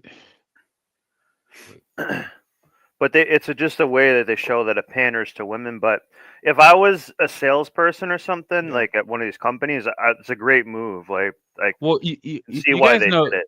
It's really So actually a good idea. Old Navy and the Gap and all them, a lot of these stores, they do this size inclusivity thing, right? Where Yes. they had a size 30 all the way to like a size 00, right? And the problem is you can only have a certain amount of stock of one item in a store. Yeah. So the people that wore the average sizes were like, you know, I can't find my size because they'd have a size 30. You know what? There weren't enough people that were a size 30 coming into the store, and there weren't enough people at the 000 coming in. So it gets to the point where the average people are like, I can't go to the store and find anything in stock. I can find a parachute to jump out of a plane with. Yeah, but I exactly. I can't find my average Yeah. size. It's a lot more material cost too, because to make like one of those like huge ones, that's like triple the material and thread and everything of the other ones, and they probably got to use like really heavy duty thread for that stuff, like industrial. It only has to last strength. a season. Yeah. They only wear it Kevlar, twice, so Kevlar that's thread okay. or I don't something. know. I don't know how young you guys are, but I was AJ and I. If you guys don't know, AJ and I were twin brothers in real life, and we grew up in the '90s and the early 2000s. Guys, there weren't fat women. Yeah, in the '90s. in the There 80s, just yeah. weren't. Even In in the the 80s and 80s, 90s. we were we were in like elementary school and stuff. You know what I mean? Like there There- was every now and then you had like a teacher at school who was a biggin, or like the bus driver was a biggin. Yeah, you the know? one person everybody knew. The lunch lady. Yeah. Yeah. Yep. Yeah. Sloppy And- Joe's, sloppy, yeah. sloppy And- Joe's. She was called Big Kathy. Yeah. Yeah, and then even then, the biggins knew that they had to be nice or funny. Yeah, and You know what I'm they saying? generally were very nice. They were Jolly. pleasant. They were very nice. I love them. Yeah, and then and then where it keeps the friggin' the friggin' what is it called, the forklift tuned up so he can get him from the club to his house. Gun handy. Pulls the buffet, pulls the forklift up to the Golden Corral buffet. Hey, baby. I told you guys the story of me failing as a wingman in Vegas, right? I think I told you guys the story. Oh, I haven't heard tell you that. Oh, yeah. So, guys, so like we went to Vegas, right? And it was me, my one friend, and then my other friend Jason. And Jason's that like walk. He's that like tall, light skinned, green-eyed dude. You know what I'm saying? That always gets all the girls. You know what I'm saying? Yeah. The high yellow dude. You know what I'm saying? So everywhere, so like guys, it was rock, sex, drugs, rock and roll, right? So let's just say that we were there like Wednesday to Tuesday. We only slept on Saturday. The rest of the time we were partying, right? So we're at the Caesar's Palace, right? And there are these four chicks from New York, right? And there was the hot Puerto Rican chick, it's crazy because she was hot. I mean, she was thin, she was hot, she had green eyes or whatever. And she just like came up and like sat down on my homeboy's lap. So he knew he was in, right? So they're playing friggin' slots and getting drinks and stuff.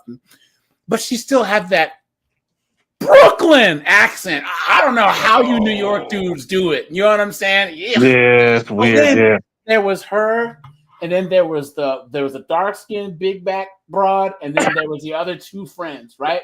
Now the other two friends kind of like wandered off, right? But the big back was jealous. Right? And my homeboy is trying to, do his thing, And of course, big back is like, rah, rah, rah, rah, rah. So he's like, AJ, man, go and run some interference. I'm like, oh Christ, here we go. So I'm like, go over there.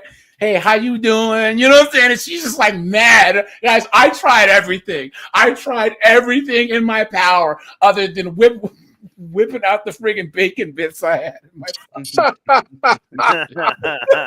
whipping out the friggin' bag of cinnamon toast crunch that I keep, and guys, she just wouldn't stop. So finally, we started talking. I'm out of a couple drinks or whatever, right? And my other friend started winning on the slot machine. Guys, he won like $700. So I get distracted, like, oh snap, big bucks. Oh yeah. So my friend went up because these chicks had a room at Caesar's Palace, right? So all of a sudden, my friend and the Puerto Rican disappear, right? So they went upstairs, right? And the big back chick, I see her looking around, and then my friend won again. I think he won like $900, right? Because it kept hitting, so there's a crowd. I look, and I'm like, oh snap, where'd the biggin go? Where'd she go? She wandered off, right? So like 30 minutes later, my friend comes downstairs. His shirt's all messed up or whatever. Yo, dude, tell me why. He got upstairs. Yo, he was in the bed, condom on. He got 3 good pumps in, and then big back bust. What are you doing?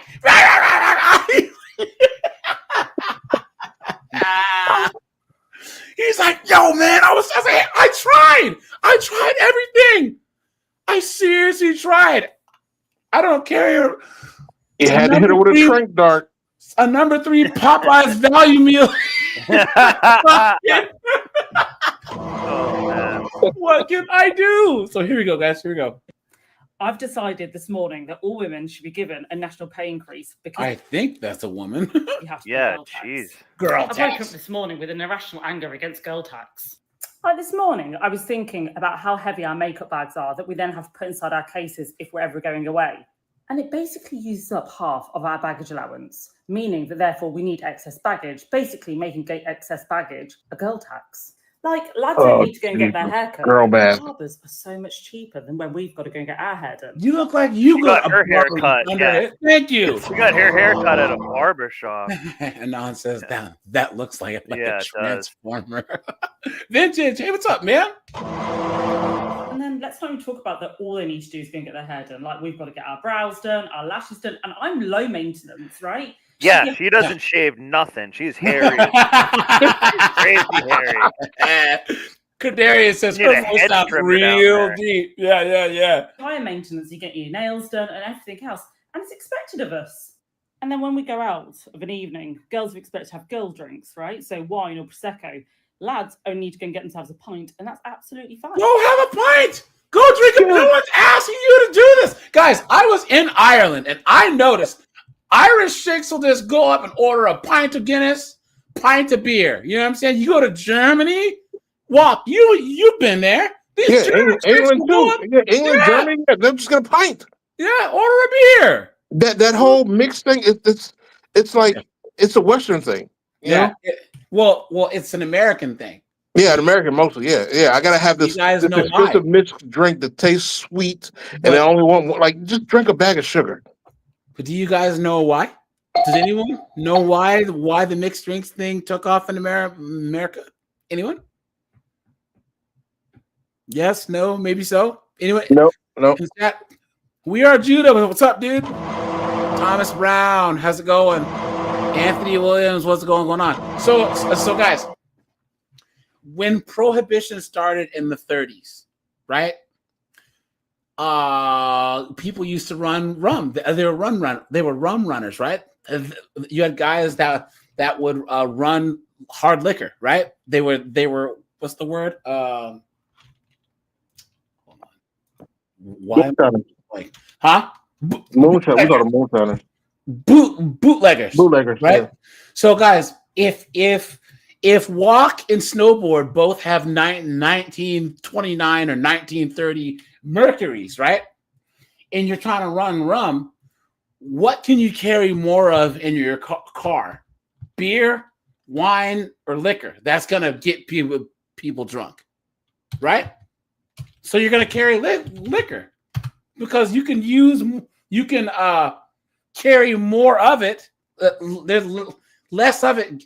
Okay, a bottle of liquor takes up the same space as a bottle of wine, but there's more alcohol in it. You know what I'm saying? So these guys would have their old cars, right? And they would drive down from Canada, or they would have moonshiners or whatever. Well, if snowboard and walk had a speakeasy, they would you guys know how they cut like heroin and coke with different things to get more out of it? Yeah. They would do the same thing with alcohol.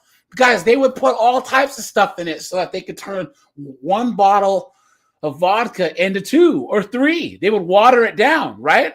Now, oftentimes it tasted like crap because it was crappy liquor. So the bars and the speakeasy started making sugary add-ons so that it was palatable. That's where Manhattans and Sex on the Beaches and all these drinks came from. Is it because they had such bad alcohol? You know what I'm saying? Bad tasting alcohol, and that's why you don't see mixed drinks culture in places like Europe and Asia where there was no prohibition. A lot of the things, Long Island iced tea, all these things. That's definitely an American thing. Yeah, but it came about even like a rum and coke. Guys, you would make a rum and coke because people used to only drink rum on the rocks. But guess what? If you don't have a lot of rum, you put a little bit of rum and that much coke, and you charge people the same price. Yep. So yeah. When I was in Spain, I asked for a Long Island iced tea. They looked at me like I was crazy. I was like, give me a beer.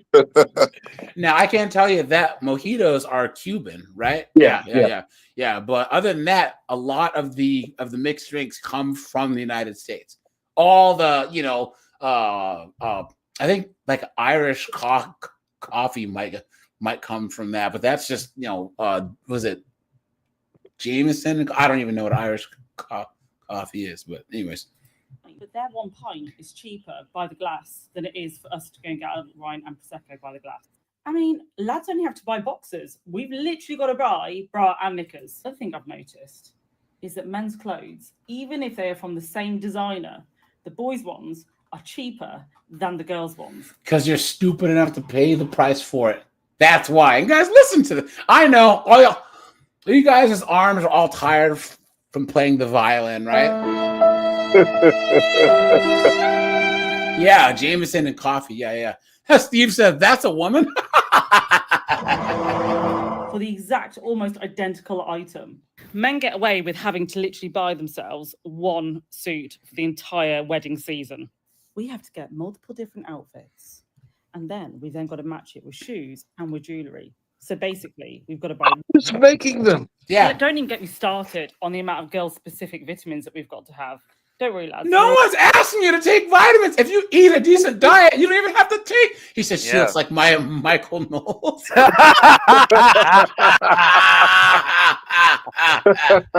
Oh, Yo, hilarious. Shots fired! Look at that, dude. We're all okay on your cod liver oil, which we're told to take as well. Ooh, what? Even shampoo is more expensive. Even our razors are more We're expensive. not told to take that. No, But if guys, you here's the clean your thing. cash out, you don't need that. Guys, here's the thing. They can just go buy our razors. Yes. Did you know? I think it's like Gillette or one of them, makes the men's razors in blue and the women's ones in pink. And they just charge them more for it. Same exact more razor. because they're pink. Yeah, all they have to do is buy the men's ones. That's all they have to do. Absolutely insane. Costs way more than the boys' cologne does. Cologne, aftershave. And let's not even get started on the social girl tax. We have to deal with being mansplained to. Oh, I've please! had loads of that recently. At this point, I just think all of us girls basically need to be given a national pay increase. Anyway, what are the girl tax am I missing out on? Jesus, guys, the Delulu level, right? Yeah. The Delulu level. This is why I avoid. I can't stand talking. This is why I like to see them suffer. I like to see them suffer because they say stupid things like this. Yeah. Yep. Absolutely insane. Guys, we'll look at this. Hold on. I'm literally broke. I don't have no money saved in my bank account. I'm young and I cannot buy a house because I don't make enough money. I don't make enough money to buy a house. And I'm super broke. I don't have no money saved and I work paycheck to paycheck to pay my rent. This is what people are saying on the internet. Okay. They're talking about how they don't have no money. Like it's so many young people who don't have no money. And I'm gonna tell you why. It's because we're overspending on other things. We're overspending. We're overdoing it. A lot of us is going. If she puts this freaking gum in her mouth and starts smacking on it, She's gonna do it. She's gonna do it. Let's take a bet right now whether she does it or not. Eating and takeout all the time, paying for things that we should not be paying for, doing too much all the time. Like, what happened to us? Like, Thomas Mann, it's already out, dude. The race card's already out. treating ourselves every blue moon. Like, treating ourselves has become a thing every single day. Every single day, young people are wanting to treat themselves with something. And that's the problem. We're overspending, boo. You're overspending. That's Oh, no. Not people's I told you. I can't. Sorry, guys. I told you it was coming. You're making a TikTok video for 2 minutes and you have to put a piece of gum in your mouth during. Well, she's used to putting other things in her mouth. Yeah, but, you know. yeah. Yeah, we can thank Snowboarder for that. Yeah. Yeah. No, guys, here we go. Guys, and I need you guys to hear me. Because as snowboard walk, let's name off the major things that are making these chicks broke. Student loans, credit card loans, debt, high interest car loans, car payments, bastard kids. Yeah, bastard kids. Them living, getting apartments they can't afford. And their spending habits in general. They have to buy their cell phones, their new phones. They gotta have the newest phone. Yeah. Brunches. Yeah. Brunches. Yep. Girl trips. Girl trips. They always have to have these girl trips. Yeah. Yeah. Guys, Also, let me know. various drugs that they consume and buy too, like therapy. Yeah. $180 per session therapy. But everyone who I know who like smokes weed, who's like a guy, chicks will like smoke like 18 times more. Like it's like they'll never have enough of it. It's not with every girl, but they're spending like a lot of money on stuff like that. Lot of money. So guys, once again, the reason why they do this, why they buy all the stuff that we just listed off, is because once again, guys, they expect one of us to swoop in. Here I come to save the day and pay the bills. Yep. Guys, this is not a game, guys.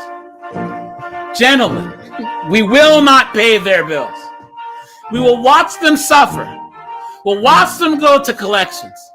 We'll watch them cry on the internet as the collections agencies call them. So say we all. So say we all, guys.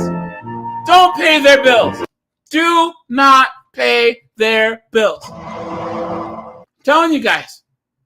Let them. They made their own bed. Now we have to let them sleep in it. Period. That's how it works. Guys, so look. Partner has $300,000 of student loans seeking advice. So I've been dating my girlfriend for a little more than a year.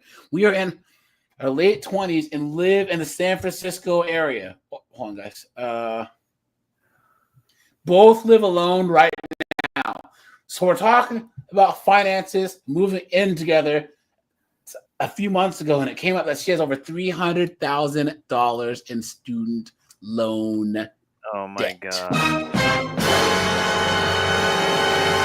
She's a liberal woman from Berkeley going to Berkeley. That's going to be a nightmare. Run immediately. He says, San Fran, are you sure? It's a girl. Guys, if some chick has even $20,000 in debt. Run! Go! Get to the chopper! You know what I mean? Come on. Here we go, guys. So, and he's still he's asking for advice. Yeah. Look at this. Most of this is from a graduate degree from Berkeley. Interest is 7%. That's nuts. 7%. Because guys, that's annually.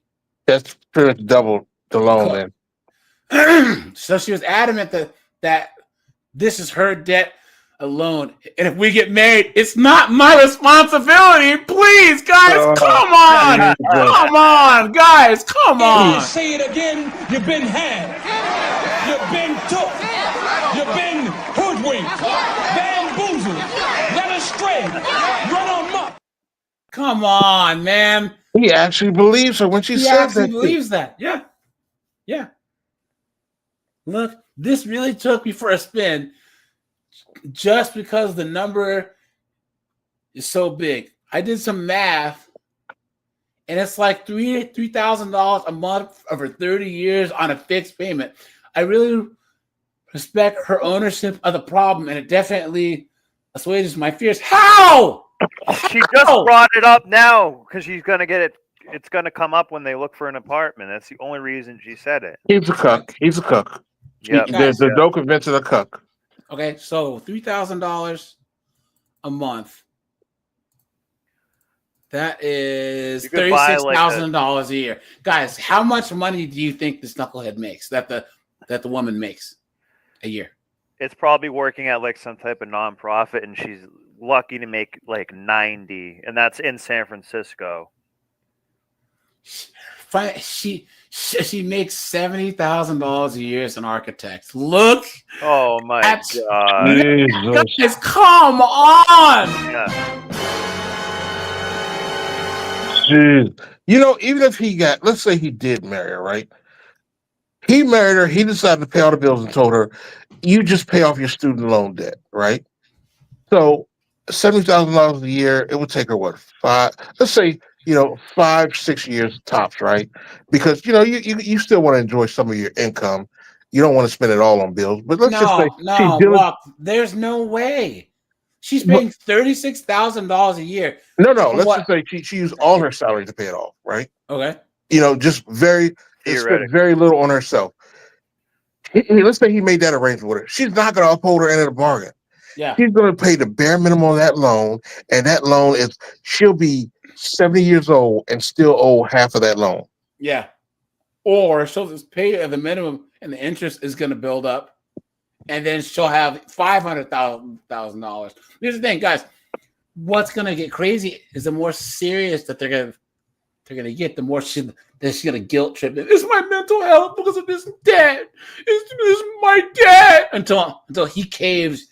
He starts helping her pay it off. Or they have a baby, and then all of a sudden she doesn't want to have to work.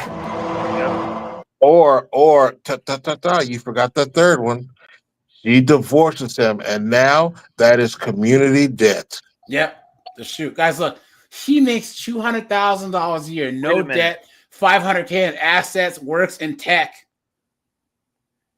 Look at that, guys. Why would this moron do this? Why? If you guys know what, she's probably hot, and he's some Poindexter, Neo Maxi zoomed weeby, and she knows he makes a lot of money because he's in his 20s and he makes $200K.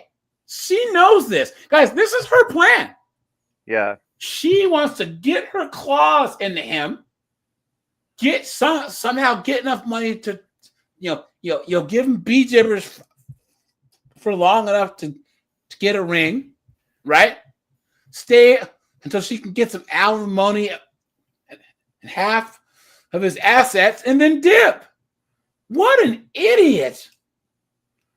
Look at that. So before I had this info, I was planning to keep the nest egg growing aggressively and hope to be in some like early retirement? Be in a fire position with college for hypothetical kids paid for by early 40s. Has anyone been in a situation like this? I don't know what fire means. Nope. Sorry, haven't. This guy is cooked. Yeah. Someone says, I've never been in a situation, but please do not consider this. It's so risky. Look at that. That's crazy. Someone says, don't take relationship advice from Reddit. She purchased the degree, deferred the cost. So if she's the one for you, get after it and get that debt paid and go live your lives. What kind of simp advice the heck is that? His name is literally Dull Entry. Look at this. The experience of getting that degree also may have shaped her as a person that the original poster had decided to partner with. When you're married, you're a team. Full stop. I bring home 10 times what my wife does. That has zero impact on who gets to decide what money gets spent on what. Yo! Whoa! Been hoodwinked, bamboozled, led astray, run amok. Look at that! By shapes her as a person, that means that Gavin Nug widened the hallway. That's basically the only shaping of character she got from there. Someone says, I proposed to someone who had $300K in student loan debt. It went great. That said, we were completely aligned with our money goals. I was more than happy to sacrifice for a few years and had already cleaned up a lot of student loans on my own. She had the career support paying it off and then didn't want my money. When we were married, we combined our accounts, and 2 years later, it was gone. What? If you're going to marry her mentally apart with the money to pay it off. What? They should be asking him, if you didn't make $200K, would she like you? The answer is probably just no. ridiculous. Guys, this is crazy. So this whole paragraph here is this person giving him advice on how he can change his spending to help her pay her shit off. Yep. Guys, thank you. Scozy says beta simp. Guys, this is a problem with our society, right? This is the problem. Gynocratic, misandrist, pack mule type mentality. And guys, this is in California. He's going to roll the dice on his financial future for something. She's college educated. Isn't the divorce rate like 60, like 70%? Especially amongst a Berkeley, California, like pot smoking slut. This person's only problem is that if something happens, he can't get it. Go and ask for his money back. Look at that. You can seek reimbursement for amounts paid towards student loans. Yeah, right. Someone says prenups exist, but they're saying that he should pay off her debt. Oh yeah, Bianca shirts. That would be funny. Or Bianca mugs. That would be funny too. Look at this. This chick says, my husband paid off my student loans the day after we got married. It's only $25K. Yeah. And how long do you think that they're going to be married? Someone says, there's only two realistic paths here. You handle almost all the expenses. She pays most of her salary towards the loans, or you help her pay them, or you just leave. What? Or you just leave. They won't even bring that up as an idea. Look at that. These dunderheads, man. Okay, guys, here's another one. Helping my girlfriend with her debt, student loans with high interest. So she's $102,000 in student loans with 8% interest. Since we were planning getting engaged soon, we figured that this difficult conversation had to be had. I've never been in debt a day in my life. I have been putting reoccurring investments of $1,000 in the market every month. With her job, income, loans, expenses, she basically breaks even. Guys, why? Walk, snowboard, why? Why are these guys like this? What? Snowboard, someone say something. I don't know. I wouldn't give her a dime. And also, this is what they should ask themselves. Would she do that for you? Yeah. The answer is hell no. Exactly. Hell no. You'd say, you're a broke bum. I'm not paying for anything. Yeah. She would not do that. Or if she did do that, it would be for a little bit. Then she'd lose all respect for you. Yep. And just go out with some other guy. And guys, say how Listen, I don't know what the fuck you saying, but all I know, you ain't getting a motherfucking dime. Look at that, guys. Steve, man, thanks for handing out those memberships, man. Appreciate that. Long time support of the channel. Thanks for that. Yeah, Jarvik said it. Life on easy mode. Yep. Here, let me make this bigger, guys. Yeah, everyone gave horrible advice. She basically breaks even. She doesn't have a nest egg, but through some adjustments, we came up with an optimized hypothetical plan where her expenses can be lowered to be at least $500 a month with a 3 to 6 month emergency fund. Meanwhile, she has been paying $1,200 a month towards her loans. Considering the size and interest of her loans are our priorities in the right place, should she maybe just put every extra penny into the loans? I'm doing everything that I can. But if we're going to get married, I figure some of our income should go towards investments to maximize our long-term returns. Okay, so I understand her desperation for wanting to get married because he's helping her pay off her bills. Why is he so desperate to marry a chick that much in debt? Because he's an idiot. I don't get that with some of these dudes, man. I don't get it. Like, why are they so desperate? Why do they act like, number one, this is the only female on the planet, and number two, that they can't live without her? Damn.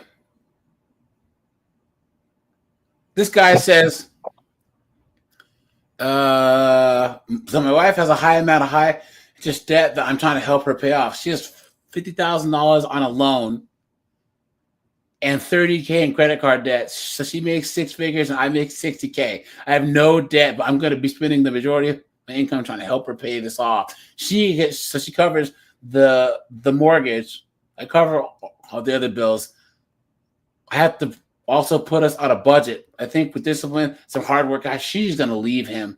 She is. Yeah, she's gone. She's gone. The minute she pays that down or off, she's going to leave him. The house is going to be hers. The cars will be hers, the bank accounts, and he's going to be the one starting over. And this guy said needs to solve the issue of why she amassed so much debt and why is she not taking the initiative to solve the problem. Facts! Hold on, guys. Hold on. George says, if I made $200,000, I'd be eternal. Uh-oh. I can't see that. Hashtag couple nuts and go. Yeah. Look at that, guys. Thanks for that, my friend. Thanks for that. No, you're not asking me. No, it's called garlic croutons. Yeah, and they're right there on the seat. Let's do, guys, hold on. I had to go through my bookmarks here. I have too many. Hold on. There's another thread that I saved. Hold on. 1 second. Guys, make sure to hit the like button. I'd appreciate that.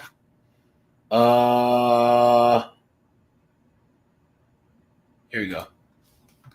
Look at this, guys. Recently discovered the extent of my wife's shopping addiction. Guys, okay. How much money do you think that he discovered that his wife spent? Actually, hold on. Is it? Actually, I don't think that this is the one. Never mind, guys. But here. So this guy says, my wife and I both have great jobs, take home plenty of money to cover all of our expenses and then some. We deposit this into a joint checking account and then pay ourselves first by automatically moving a fixed amount into a savings account, two for fun accounts. One is mine, the other is hers. The rest of the money is used to cover bills. We each pay ourselves $500 a month in our separate accounts. My hobbies are camping gear, computers, and aftermarket parts for our van. Her hobbies mostly high-end clothing. Look at that! Look at that! Look at that, guys. Yep. Look at that. Already red flag.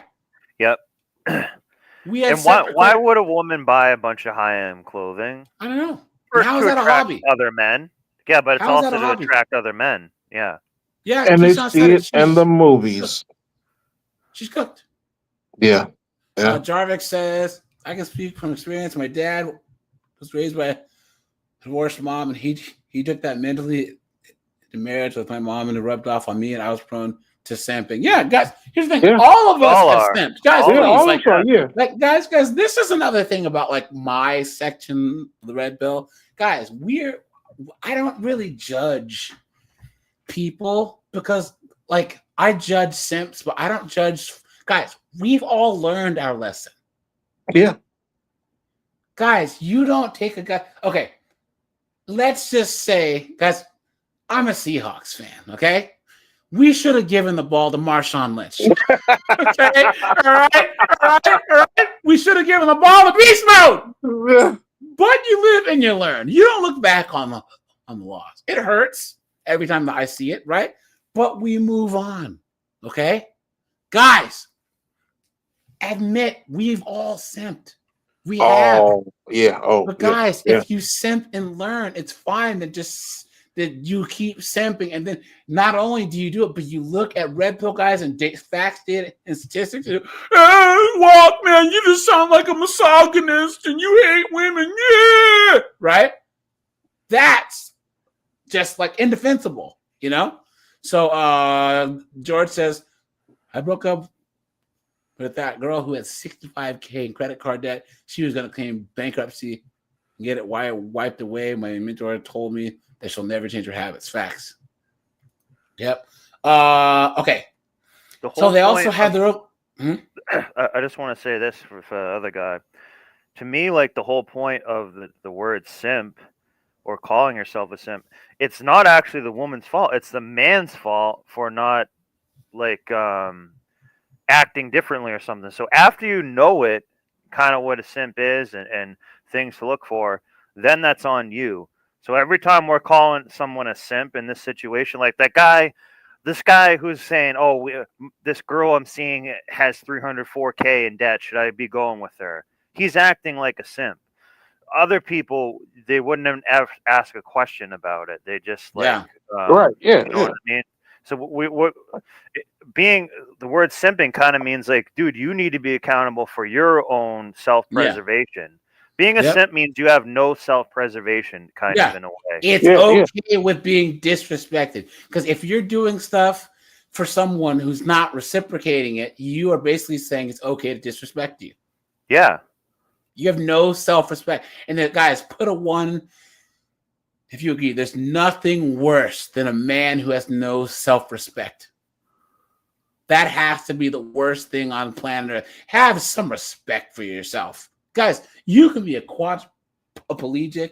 You can be living in a box. But if you still have respect for yourself, you know what I'm saying? And like actually, hold your head high and actually try in life, guys, you can be a respectable man, You don't have to be rich.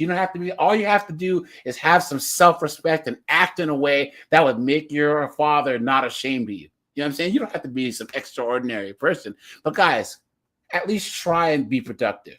And the beauty of it is when you stop simping, the women that are no good for you will weed themselves out, right? Because they know they can't use you for anything, so they automatically remove themselves from your presence.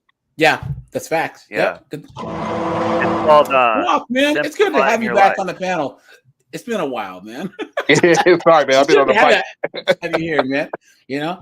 Hey, guys. Here, guys. Let's take a little break. This guy at my gym, he has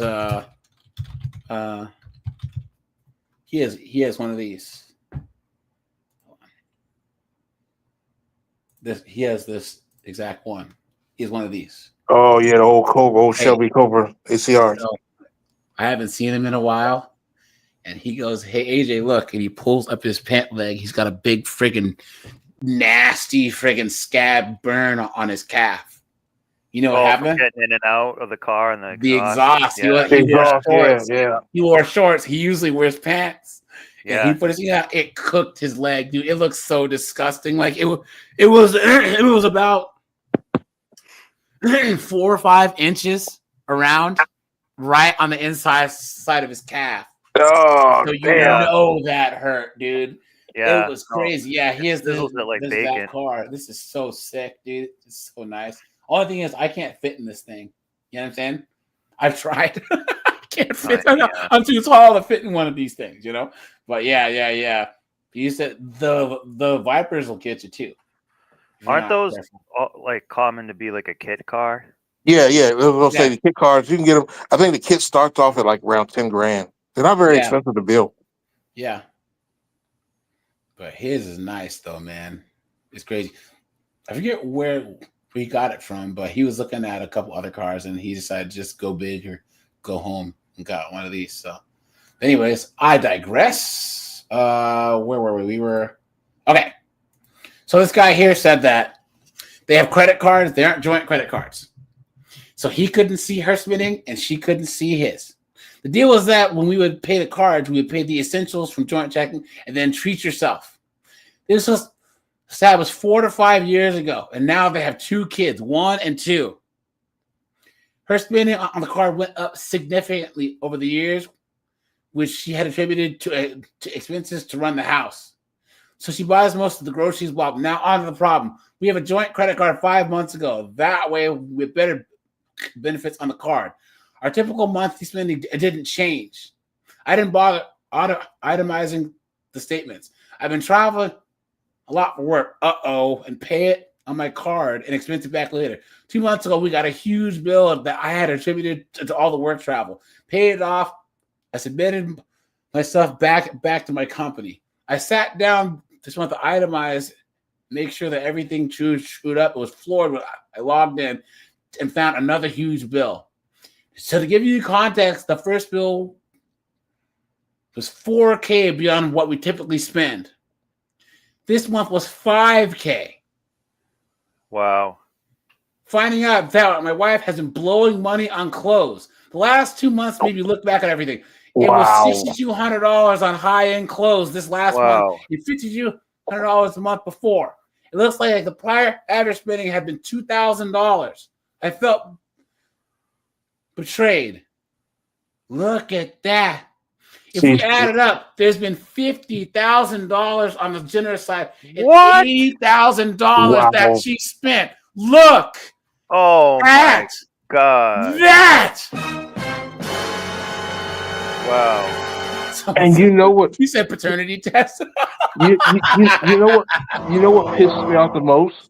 You know he's one of those guys who's probably at work, trying to ridicule all the single guys and telling them like, you need to get a wife. Yeah. I'm Crowder. Yeah. Marriage. My marriage is beautiful. It's great. It's awesome, bro. I gave you a cheese sandwich to bring to work today. Jesus. I had one of my buddies when I worked in Oklahoma City. His wife would complain if he would do something simple like go to a snack bar and get like a soda and a bag of chips, something that costs like $1.20. I was like, then this dude was working. He was in a National Guard. He was working asset protection for Walmart full time, and he was a full time government contractor, right? So he's bringing in like $90K a year, and I'm like, dude, you can't spend $1.20 on a soda and a bag of chips.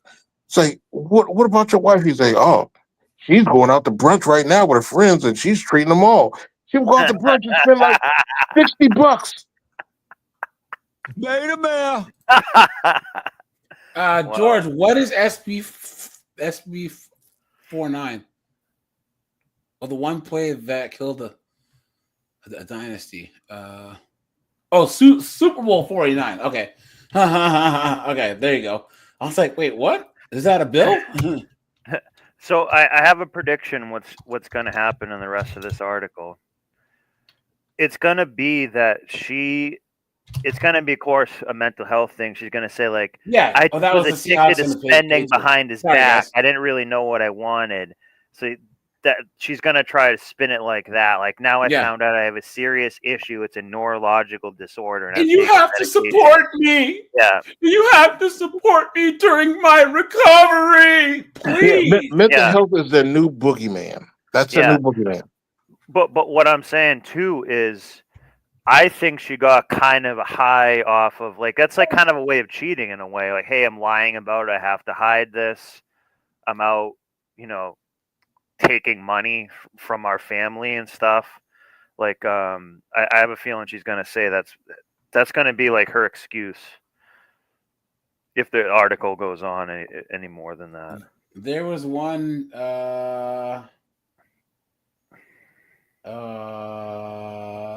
Okay, hold on. I have one more here, guys, and then we'll go to YouTube really, really fast. Guys, thanks for being here. Let me check the likes.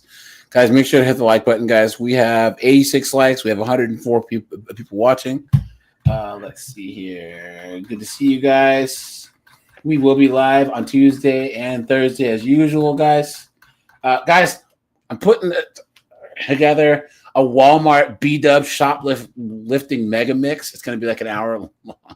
50304 footage that I'm going to drop on this channel. Dude, there's been some good ones lately. Some real good ones. Doing more compilations. You know what I'm saying?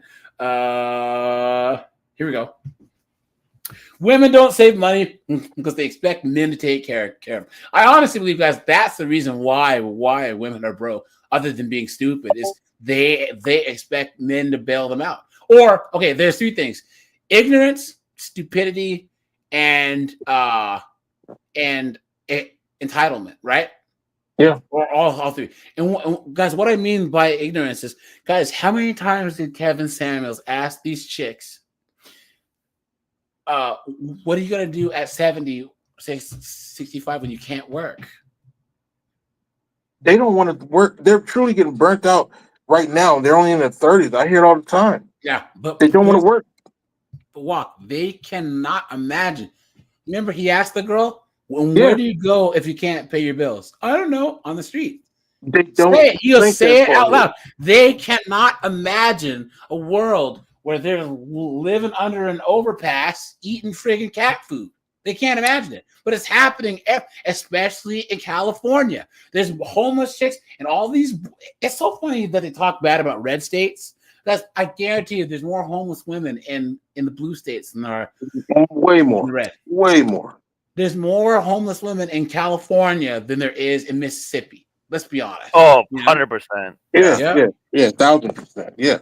Yeah. So, I seen a video the other day where a guy was this random B-Dub. I think she went to like Minnesota or something to be with some dude, and like he kicked her out after like 2 weeks, and she didn't even have enough money in her car to go back home. I think that, and probably she was ashamed.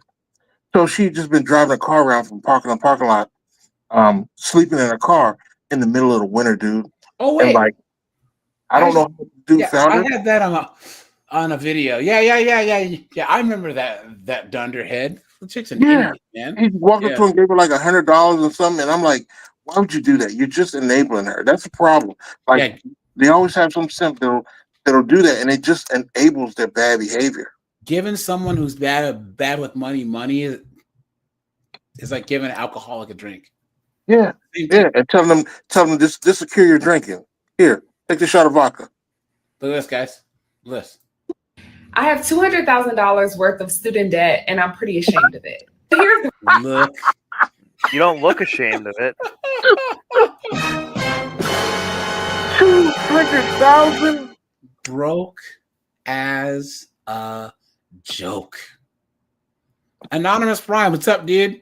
Now wait a minute. Anonymous Prime is a Brit who lives in Canada, but you know what? I'll still give him the.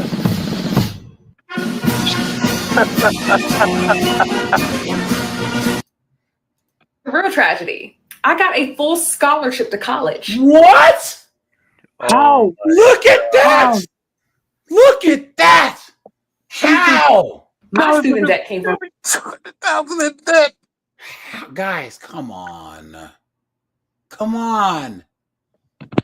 Look at that. graduate school and a certificate I earned after graduate school. If I'm being honest, I really regret it. I regret going to graduate school when I did, and I regret paying out of pocket for it myself. When I graduated from college, I was 21 years old, and I did the thing that I thought was best. I decided to go to graduate school because that's You stupid woman. what most members of my family did. They went to graduate school. And so in following in many of their footsteps, I went to pursue my master's degree. In what? Making this decision to go to graduate school. Underwater. Yeah, Non-binary crystals. Come on. She's man. that's probably that San Francisco Berkeley girl is like this chick right here. Yeah, yeah. But hey, what does she have working in her favor though, AJ? What's the one thing she has working in her favor? A vagina? Well, no, he's light skinned, so there always be some black man willing to throw himself at her. Yeah, yep. Members were talking about when it comes to earning potential. It was pretty much drilled into me that if I wanted my earning potential to match my white counterparts, please. Yeah. What? Yeah. You've been took. You've been hoodwinked. Bamboozled. Led astray. Run on. What did you forget, AJ?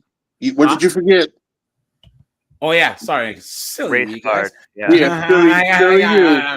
Sideshow Barber needs that. Sideshow Barber needs that. Yeah.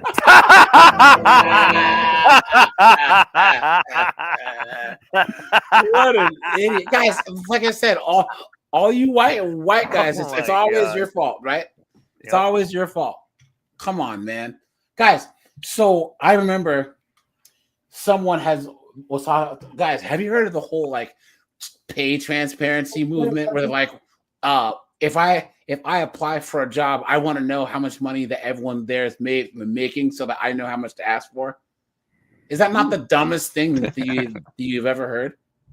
Yeah, like I don't they like said that employers need to list. So if Snowboard Walk and TMX work at a law firm, that a woman wants to know how much that they make so that they know how much to ask for. That's the dumbest thing I've ever heard. Guys, who to hunt? Yeah, but here's the thing. It'll be me. No, it's not because hard. you don't know why Walk makes $180,000 a year and Snowboard makes $140,000. Maybe Walk has more experience. Maybe Walk's better at negotiating his salary. I was gonna say maybe value needs to that try we harder. provide. No, you know what happens commonly?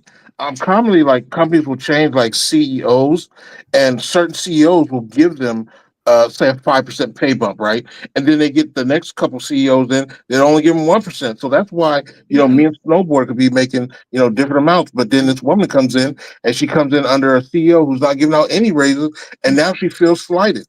No, what I'm saying is that it could be that Walk, you stay and work overtime. Yeah. 5-8 hours a week, and Snowboard doesn't. Yeah. What I'm saying is everyone assumes that's why it's such a woman mindset, because women have this egalitarian mindset. They think, well, we're all the same. We're not all the same. Maybe Walk went to Harvard and Snowboard went to University of friggin' BFE. Who knows? Yeah. As guys, O'Neill said, I'm better than you. Yeah, like, that's what you say to every woman, basically. You cannot pocket watch people. I don't care if I work at a place and Walk makes 45% more than me. What does that matter? As long as I'm getting paid what I'm comfortable with, or it makes me happy, fine. But just think of the hubris, the arrogance, the self-centeredness of thinking, I need to know how much everyone here makes. Do your research. Know how much you're worth. Haggle. Negotiate. So yes, that was one of the few times that I got in an argument at work. These two B-dubs were like, oh no, we're all about and I think about pay transparency and and more transparency, and I'm like, I don't believe in that. Like, why is that? Well, but I was like, well, because I'm gonna get my money. I'm gonna go in there. I'm gonna interview. I'm gonna ask for how much. that I feel that I deserve, and they're gonna try and lowball me. It's gonna be war. Oh yeah. The whole Always being ripped relationship off. between employer and employee is you're trying to get as much pay out of them for the least amount of work, and they're trying to get as much work out of you for the least amount of pay. You guys aren't friends, you aren't chums, but my point is they were like, well, it must be nice and what did this idiot say?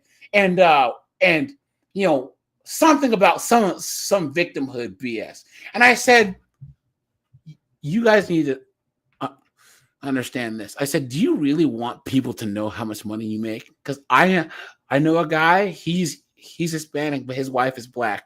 She's a lawyer. She's the highest paid lawyer at her firm. Do you think that she wants everyone to know that she out earns everybody? Nope. How many people are going to come for her throat? Oh, well, I never thought about that. Yeah, you always assume that you're going to be on the victim end and not the one that's actually at the top.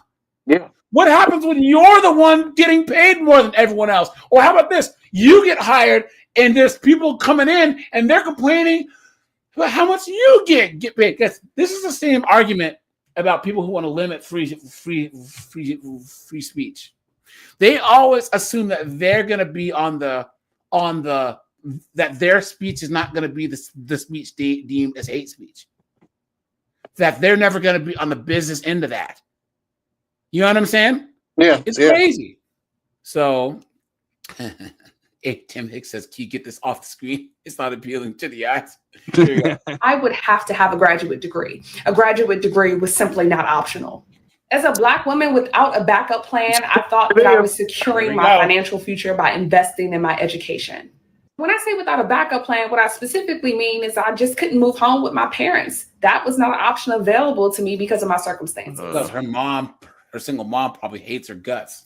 Some of the comments that I am seeing in response to the Biden-Harris loan forgiveness program have me shook because I am just like, if you only knew. Yes, this program is going to get some people completely out of student loan debt. But for someone like me, this is just a start. Like I said, I have over $200K in student loans. So, and I'm eligible for $20,000, thank goodness. And so that's going to take me to about one. And this was years ago. Wait, But guys, thank goodness. Wait, what? What's her degree? I have $200,000. What is her degree in?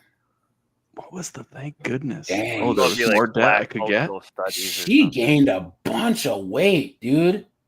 Nice. Look. If thrifting in New York City has ever stretched, Look at that, man. She gained a bunch of weight. I didn't even know what her degree is in.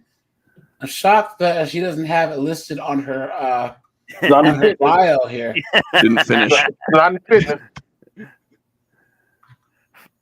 It says musical theater, so I bet it was in like acting or something. 200K in musical theater. Oh, man. You failure. Yeah, Oh, she's my like an word. actress or something, or like a creative of some kind. Uh-oh. I am not where I thought I would be at this time in my life. Where is Unemployed, that, you you mean? ask? I don't know.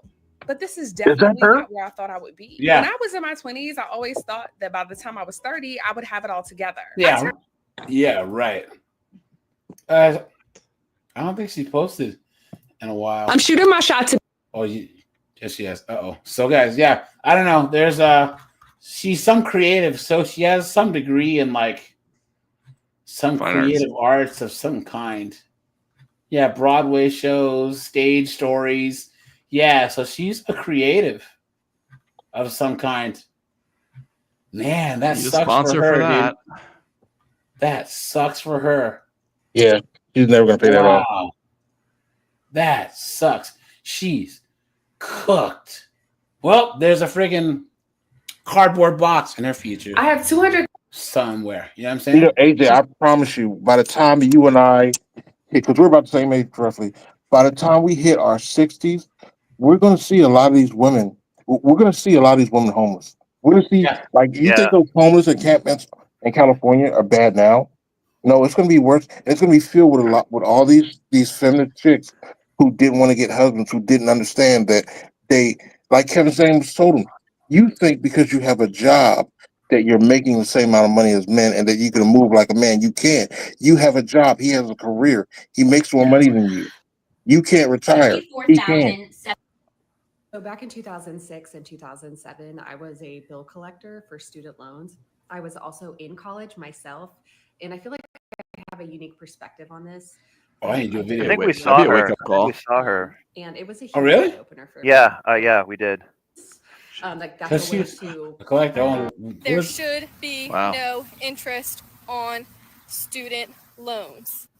I go into a severe spiral at least once a month about my student loans. Me and little Miss Sally are enemies. 60 grand, guys. Wow. Broke as a joke, man. Yep. See, you said masters in finger painting. Yeah. That other girl is gonna be like a mime hoe in San Francisco. I won't go into major detail, but I do have 3 separate loan providers. Sally Mae is one of them. That is my lowest Are these sunglasses a filter? I think they are. loan amount of $10K, which Maybe. I've been making Yep. payments Yeah, to yeah. for about Oh, 2 years. I didn't and know it looks that. like I have Those are a good reflections. dent in That's it. I don't know. Over Or maybe 60K Seen some they're pretty just wild odd. ones. loan debt, and if it Wait, was no. Those They're glasses real. are common They on just, TikTok. they just other, look I don't odd, though, think right? I I would think Yeah, there might be they're the all- make me look better out of my dad's feature house. turned on, Like, I so it's really smoothing don't know everything, so it looks how I would have been able artificial. to achieve that. It makes me even sadder because I'm literally just working to try to pay my loans. And since I have 3 different providers, that means Good. I have to do 3 different monthly payments. You guys, I'm paying like $800 a month that I don't have. And I do get the fact that I borrowed money, so I have to pay it back.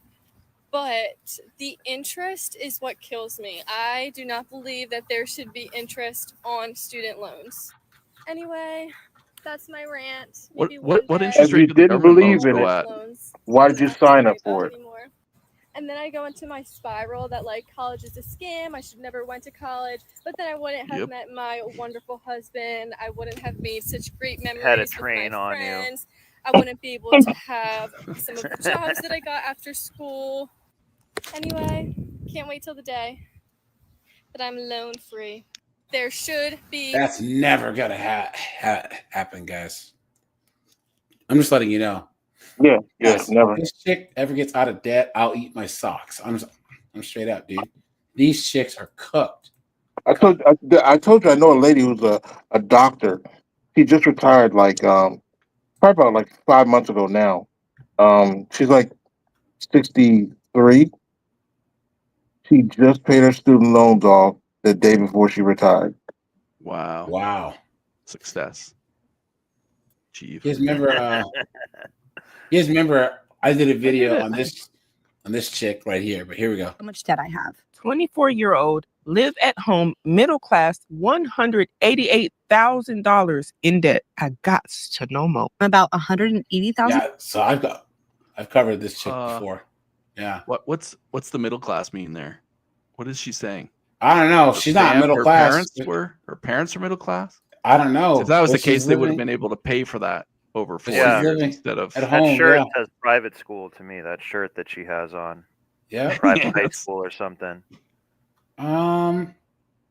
Anyway, that's What were your loans looking like? It was very scary. A little under $250,000. What's your salary now after completing the program and starting? It's like $367,000. How many years of schooling was that? Probably about 15. Do you have a plan for paying off the loans? Not yet. I don't have one yet. Any advice you give any upcoming med students? I don't care. The average medical school graduate owes a total of $250,000 to student loan debt. In this video, we're going to find out if that's Now, guys, I don't know if you know this, but women are outnumbering men as doctors now. Yeah. There's more female doctors. There's also Yeah. more people sick than ever. Yeah. It's because of How many the years price of college went up. Yep. Analogy of you. I'm a professor in pathology, microbiology, and immunology at VUMC here. How many years of experience do you have? Probably about 15. Okay. Yeah. How many years of school did you take too? 4 years of undergrad, 4 years of veterinary school, and then a 5-year residency and PhD, and 1 year of So she's an postdoc. MD, PhD. 15 plus years? It's too many. I think I got my first real job when I was 30. How did you pay for school? Scholarships, loans? What was the mix? What did it look like? Good question. It was scholarships through undergraduate, in veterinary school loans, and then everything after that was actually something I got paid for. Do you know how much in scholarships you were rewarded, pay for undergrad? Well, it was a few years ago, but it was something along the lines of about $10,000 a year. Man, that's good. Were you in state? Yes. Guys, where are they? They're at Vanderbilt. Where's Vanderbilt at? I think that's East Coast, like Rhode Island. Yeah, it's East Coast. It's Northeast. Yeah. Wait, I did think she it's like get Rhode Island. Vanderbilt Yeah, Rhode is Island, Connecticut, in somewhere in Massachusetts, somewhere there. Tennessee, right? Is it? Yeah, Vanderbilt's in Tennessee. Yeah. Guys, here's the thing about this whole thing, right? In states like California, if you go to grad school for any STEM, it's free. Really? If you go for physics, you go for engineering, you go for chemistry, it's free.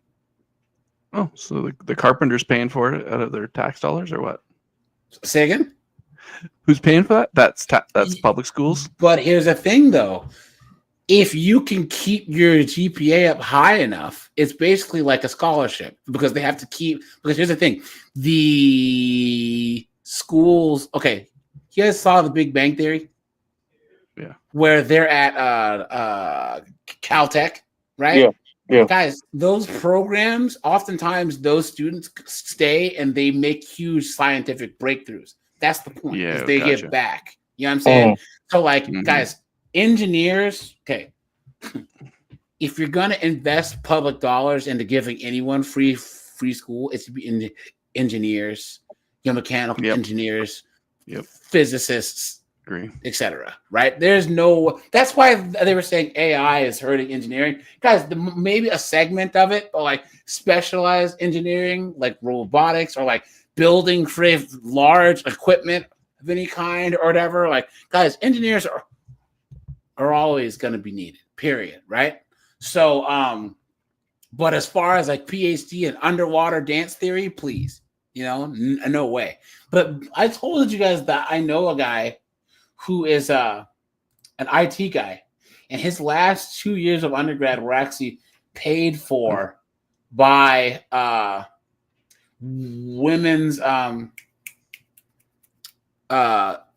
STEM scholarships, because he just filled out a whole blanket application, and if they don't use the money, guys, they have to give it they don't get it back the next year. So he got all these women and stuff. He's a little Asian guy. He's like, oh snap, really? Oh, guys. So reminds me of a politically incorrect 90s comedy. Yeah, the blackface guy. Are you talking about Soul Man? Yeah, Soul Man. That's this. Yeah. Hold on, guys. Let's go. Hold on. Where's the thing? That movie was hilarious, by the way. With these chicks being broke. Hold on. I had another one here. I don't know about this chick. She's a beat up. She'll probably try and strike my channel. Hold on. Yeah. Guys, I learned that the hard. Oh, here we go. A sucker for this. You walk into the store with a short list, and then you find yourself pushing a cart full of stuff. All right, it's a world of discovery. Homegirl on the right can get it. You know, Yeah. she's a little bit past the wall. She looks like Bianca. Hey, I won't let her know where I live. This is all good. She's like all these babes. You get their pilot lit, they can suck start a leaf blower. Formoso explains the psychology that influences how much money we spend in stores. Clinical psychologist Dr. Chloe Carmichael says there are 4 reasons why we do it. She gave it an acronym: SAFE: self-image, accomplishment, fear, and escapism. Self-image, we think that by having nicer things that will somehow become a better person. The second reason I see many clients over shopping is because it gives them a sense of accomplishment. Somehow they think that by buying vitamins, they've actually taken the vitamins. Another reason is fear. Many of us have a fear of not having enough, and so we have a tendency to stockpile. And finally, escapism. Some people, if they're having a bad day, would be prone to taking it out on a shopping center. Carmichael says many times it's a control and self-worth issue, knowing we too can have that. In the self-image area, sometimes we think that by just having the types of things that we see other people having, that we could somehow be more like those other people. The good thing, though, there are ways you can stick to that shopping list. Dr. Carmichael says just think of the word scram. So the S is for self-statements. Once you've really figured out why it is that you're over shopping, you can have a simple statement. So for example, somebody who's shopping to try to puff themselves up a little bit would have a self-statement like, I am enough. And then the C is for cash only. Many people find that by only bringing enough cash to get the things that they want to get, they can control their spending that way. Return the items you don't need. Make an Amazon wish list. Carmichael says it helps fulfill that wanting need, even though Make an Amazon wish list. Here's her advice. Look at that. Yeah, right. Look at that. Oh my God. Like a woman. Right? Come on, man. Here we go. Of buying something new, right? Maybe you got a really good deal and you have to tell everybody about it. Well, some people even joke about being a shopaholic, but for some, the shopping high can actually be more than just a fun day at the mall. It can be a sign that there is an underlying mental health disorder. And joining us this morning to talk more about it, licensed mental health counselor, my good friend Chantal Boston. She sure does like that bright yellow. Yeah. She was like Big Bird. Good to see you. So, okay, what are the signs of this? Because we're all guilty of this, right? I mean, I love to go into a store and be like, I cannot believe I just got Look at that. these 2 turkey neck broads, Yeah. dude. Look at this. Dress for $10, right? We all have that sense of like accomplishment when we get a good deal on something. But What? when does it cross the line? Well, we're Americans. We're consumers. You know, we're used to that. We're used to consuming. We aren't, right, guys? What are you talking about? I get a sense of accomplishment by not buying dumb stuff. Exactly. Yeah. Guys, in the chat, I know that I've asked you guys this before. I need you guys to put how many times in the last 2 years that you've gone shopping for yourself, like for clothes. Like how many times in the last 2 years have you gone shopping for yourself? I think I've been three times, maybe. Yeah. 3 times. I think once. Yeah. Then you had all those bags you had to carry. Help you feel accomplished. I just had my favorite pair of jeans rip, so I had to buy another pair. And then, guys, what's crazy, guys? I think we had talked about this before, because I have shirts that are from like 2003 to 2004. I have like Dub brand, Etnies, you know what I'm saying? I have like old school shirts, you know what I'm saying? Free, what is it called? Element shirts from back in the day. Osiris, yeah. I still have those old shirts from way back in the day, you know, that I'll bust out every now and then. And getting things and new stuff and being excited about it. So I think it is very confusing when it crosses the line. But when something turns into a mental health condition, it is when everyday functioning becomes impaired due to whatever this behavior is. And usually it's an overwhelming and irresistible urge to shop, despite a lot of negative consequences that continue over time. We all make. And I'm just trying to tell you that I have mental health issues. I'm extremely distraught. I feel like my whole life is ending. Mistakes in shopping, maybe spend too much or get super excited, but this happens over an extended period of time, like about 6 months, where they're just in so much debt. Family and friends, they're hiding things from family and friends. They're possibly hoarding.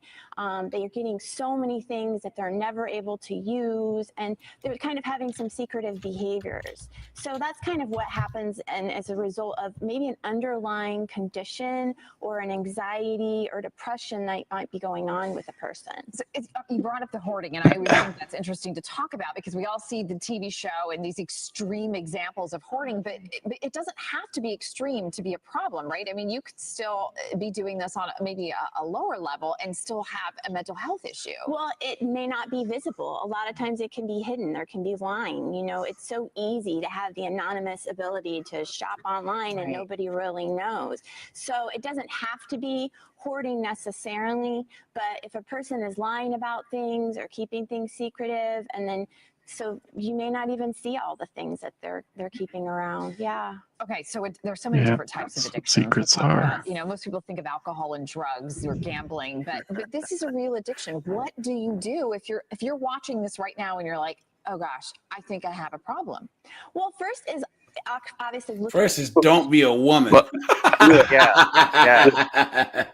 what cracks me up is, the anchor is not worrying about any of these issues. Go ask the nearest man.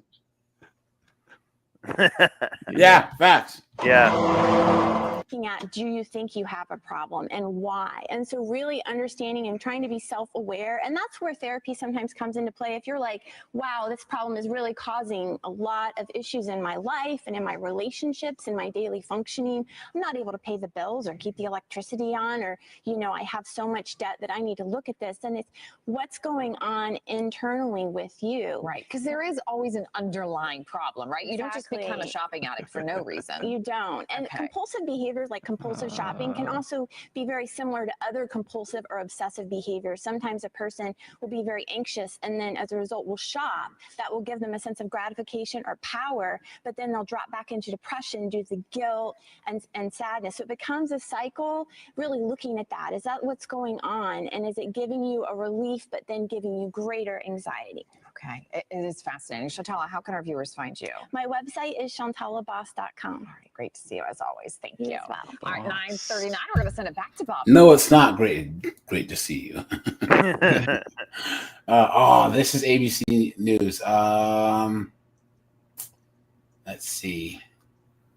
True Confessions of a Shopaholic. I wonder if I could do this one, but maybe speed it up. We'll see. I can't think of anyone who I know who's a man who is like a shopaholic like that. Like I've seen people like go into like Walmart and buy like extra like crap sometimes, but I haven't seen someone say like, "Hey, I need to go shopping." So men do it. It's just that we do it differently. Like we buy car parts and tools. Yeah. So the things that we buy when we first shop or whatever, it's things that we repurpose to make us money. Yeah, tools in particular for sure. Yeah, not just looks. Yeah, and Anonymous Prime says, have you ever noticed how much difference between the men and women's sections in thrift stores, how much there is in the women's? Well, that's all stores that the men's section is smaller. You know what I'm saying? Even in the thrift store. Yeah. And guys, once again, always go to the thrift stores in the nice part of town. You can get some really nice stuff for hardly anything. So Patagonia stuff. Yeah. Thanks for the $5, man. Seriously. Garlic croutons, dude. So guys, look at this. Yasmin Orange Man put the cap on higher education because, guys, did you know that it used to be that you can spend an unlimited amount on your master's PhDs? You can just stay in school and just rack up debt. Unlimited. Really? Yeah. You can do like five PhDs, maybe $700,000 in debt. Just keep going. Well, that one doctor that was on there, it sounded like they did it for 15 years. Yeah, but that was like undergrad, master's, doctor, PhD. So she's an MD, PhD. So that takes a while because she did medical school and a PhD. Yeah. Right. So a friend of mine knows vet college knows too. A girl that is she's like $680,000 in debt because she lives in California and doesn't want to try and get a job. So she just like keeps going back to school and then living off her student loans. Nice. So. Concerns tonight for that GOP mega bill signed into law that it will make it harder for thousands of aspiring doctors and lawyers to continue their education right here in our region. The new law signed by President Trump caps the amount of federal loans that students can borrow for graduate school at $100,000. It also puts a $200,000 limit on professional programs, including medical, dental, or law school. That may sound like a large sum of money, but prospective students say without the federal loans, they would not be able to make do. According to Education Data Initiative, medical school students graduate with an average of more than $264,000 in educational debt. News 4's Walter Morris has reaction tonight from young people pursuing medical careers. As a purpose, something that's fulfilled me, nothing else has really caught my attention. If you ask Austin Ogwefi why he wants to be a surgeon, the answer is simple. I think that I can make a big difference in surgery, and there's not people that look like me in surgery. That's why the rising senior at Tulane is here at Howard University as part of the Summer Help Professionals Education Program. And a similar story for high school students like David Turner and the Young Doctors Project, which is a pipeline for young African-American men interested in careers in medicine. We built a brotherhood. Like they helped me through everything. They helped me write college statements. News 4 sat in on a Q&A and virtual surgery demo for this group of future doctors. And as the students map out their career paths, some of their mentors are raising concerns about a big potential roadblock. It's really scary. Dr. Malcolm Woodland says he co-founded the Young Doctors Program to help students like these navigate the long academic journey to entering the medical field. And he says last week, the White House added another hurdle for thousands of students at a time when they're needed the most. We know we have shortages of healthcare professionals all across the country and almost in every profession. According to NBC News, tucked away in the massive spending bill President Trump signed last week is a cap on the amount of federal loans students can borrow. For graduate school, just over $20,000 a year with a total limit of $100K. For professional programs like medical, dental, $50,000 a year with a total limit of $200,000. Well, I'm afraid that this will lead. Oh my God! Translation. Look at that, guys. Oh, Look at that right there. You guys see the background? There's Han Solo frozen in carbonite, dude. Look at that. Look at that. To a significant reduction in access and choice. Student loan advisor Betsy Mayotte says the new borrowing caps may keep low-income and middle-class students from pursuing professional degrees or force them to turn to more expensive private loans. According to the But here's the thing, though, guys, this is actually a good thing. I'll tell you why. Yep. If a whole bunch of people stop going to medical school, they're going to have to lower the price of tuition. Yep. Yeah. If the supply goes lower than if the supply of students doesn't meet the demand, right? Yeah, correct. They're screwed. Yep. Guys. Yeah, they lowered the admission requirements initially. Yeah. Hoping that it'd be a windfall. But it also makes them have to work faster and take it more serious and actually focus and really grind it out too. Yeah, but dude, this cap right there, that just doesn't cover medical school. Yeah. Right here, it's going to make it impossible. You guys, unless you get private loans, which private loans are a lot more, anyway, well, my point is, guys, so do you guys know why there's a lot of small hats that are doctors and lawyers? I mean, there's seriously no conspiracy theories, right? Like, guys, after World War II, guys, can you? Oh yeah, the GI Bill. If you're gonna burp, mute yourself, please. Apologies, sorry, that was no worries, dude. So after World War II, there was a lot of people from Europe who came over of that particular group, and the United States didn't want them in politics. So they kept them out of programs like MBAs, political science. Back when political science was actually a thing, right? They barred them from going to certain pathways to get into politics, right? But here's the thing: a lot of a lot of places had just opened up medical schools and law schools, right? They didn't have enough students to justify. I mean, they were on the brink of shutting down those schools because there wasn't enough students to justify the funding. So they were like, wait a minute, the whole group of students with good grades who want to go into graduate programs, we'll take them. And that was from like 1952 to about 1971-ish. Huh. You know what I'm saying? So that's why en masse those young students, 18, 19, and 20. Now there was this about, they were the children of people that came after World War II. So let's just say they were born 46 to 47. That means, the 60s, right? So they went straight into medical school and law school. And that's why that became an actual thing. It's just oftentimes that was the only place where they were accepted.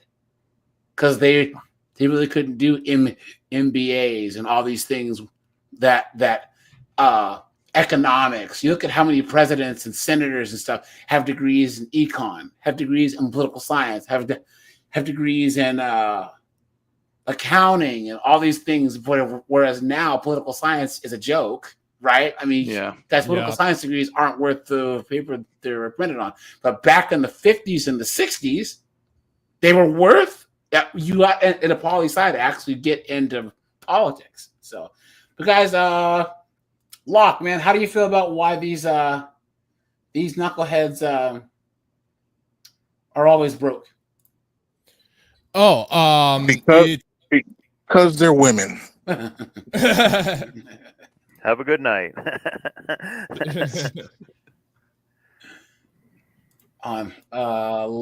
Does anyone else about these knuckleheads being broke before we switch gears? What's the interest rates on federal loans? Do you know? I'm looking it up. I can see it's like over 3%.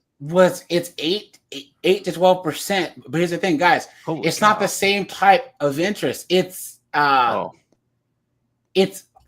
monthly interest, I believe. What? So it's not like the same. Yeah. It's not like an APR style thing. Yeah. So you have to pay at the interest every month. Like it's not the same. You know what I'm saying? That's why if you only make income-based payments, your amount still goes up because I used to know this, but it's not the same, guys. It's not the same as a credit card. Yeah. You know what I'm saying? I'm not sure about credit card payments or anything like that, but I do remember if you made interest payments on your student loans, then it was tax deductible. But the funny thing is that during the great unpleasantness of 2020, when they suspended student loan interest, you could pay directly on the principal, but your principal payments were not tax deductible. You couldn't write that off, which I thought was absolutely ridiculous. Yeah, really. Yeah, because I did have student debt. I paid off everything during the great unpleasantness because, I mean, it goes directly towards the principal. I mean, why wouldn't you do that? And then once everything was paid off, they said, thanks a lot. Here's some more taxes for you. Yeah. Wow. Why wouldn't they? I wonder, why wouldn't they let you, why? I don't understand the business sense there other than to make more money. But they don't want you to pay it off, and you're only paying interest. So, if you do an income-based thing, then they basically say it's like less than the interest. They say this is how much that you can pay based on your income to just pay on the interest. Mm-hmm. If you don't make a lot of money, it's like you'll only be paying a percentage of the interest. Oh, okay. Yeah. That's so confusing. You can imagine how people get sucked into it. Well, there's a thing though. Misunderstanding. TMX, you're in Canada, right? Yeah. So, dude, wait, TMX, how old are you again? Over 45. Okay, so we're the same age. Yeah. You remember, guys, our generation, so TMX and Locke and I are the same age. Locke, you're about our age, right? Give or take a couple of years, but yeah. Guys, we were all in middle school and stuff in the 90s. We were in middle school and then in high school in the 90s. I know, Walk, you're older than this, but Walk was in high school when it started being a thing where everyone had to go to college. Yep. Mm-hmm. You had to go to college. If you weren't going to college, you were one of those goofballs in shop that was, smoking pot and freaking blowing stuff up. You know what I'm saying? So they didn't want you to go to college. Yeah. I remember, guys. College was heavily pushed.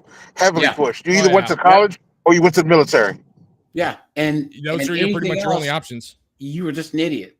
The social stigma, right, of saying that you wanted to be a tradesman was crazy. It was absolutely insane, right? To be like, to say like, oh, well, here, I work in, like my friend Oscar, he's been working at PetSmart since he was 16. He's a regional, like, he's a C-suite executive now for PetSmart. So he worked there when he was 16, worked his way up to a store manager. They sent him to college. They paid for his bachelor's. Then he was like a regional manager, and now he's like some West Coast executive person making $300,000 a year for Petco.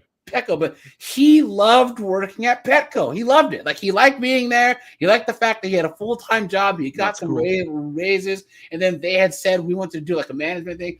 People who work at Costco is a great place to work. Guys, if any of you guys have any type of degree, especially if you hate your job, guys, apply to Costco. They will pay you to be a manager. They'll pay you management pay while you're in management training, and then make you a manager to Costco. You can make a lot, guys. So my sister, so she used to work at Home Depot, and she liked the job, but over time she just hated customers. But there was a guy who, he was a young guy, and he would go to these Home Depots that have been hit by like hurricanes or earthquakes, and then help rebuild them, right? So he was like 22, 23. He's always traveling. He was helping the ones in Hurricane Katrina. He was doing all the stuff. You guys remember? It was like where was the one? And there was not the Hawaii fires, but there was some type of like storm in Hawaii in like 2015, whatever. So he stayed for like 6 months and he was basically like, because it was Hawaii. So they were so impressed. Sorry, boss, this is going to take longer. Sorry, boss, this is going to take longer. I got to stay 6 more months. Yeah. So everyone was like, oh, you only work at Home Depot, blah, blah, blah. And he is getting paid. Yeah. Guys, they were so impressed. He was 26, 27. They gave him his own store. Yeah. He's our the youngest store manager in Home Depot history. And those motherfuckers make a lot of money. He's making like $250,000, $300,000 a year at 27 years old, because he was grinding and you're working at Home Depot. You got to go to college. You know what I'm saying? Who was saying something? Oh, no, it's just like with your story, like a lot of us, especially our generation, was just sold a rotten bill of goods. Like we were told the only option is college. You have to go to college, and everything else doesn't count. Yeah. And pretty much, I mean, your buddies, they pretty much prove the opposite.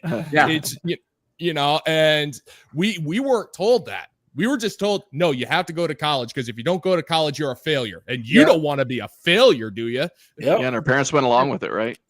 You guys ever seen? Yeah, they did.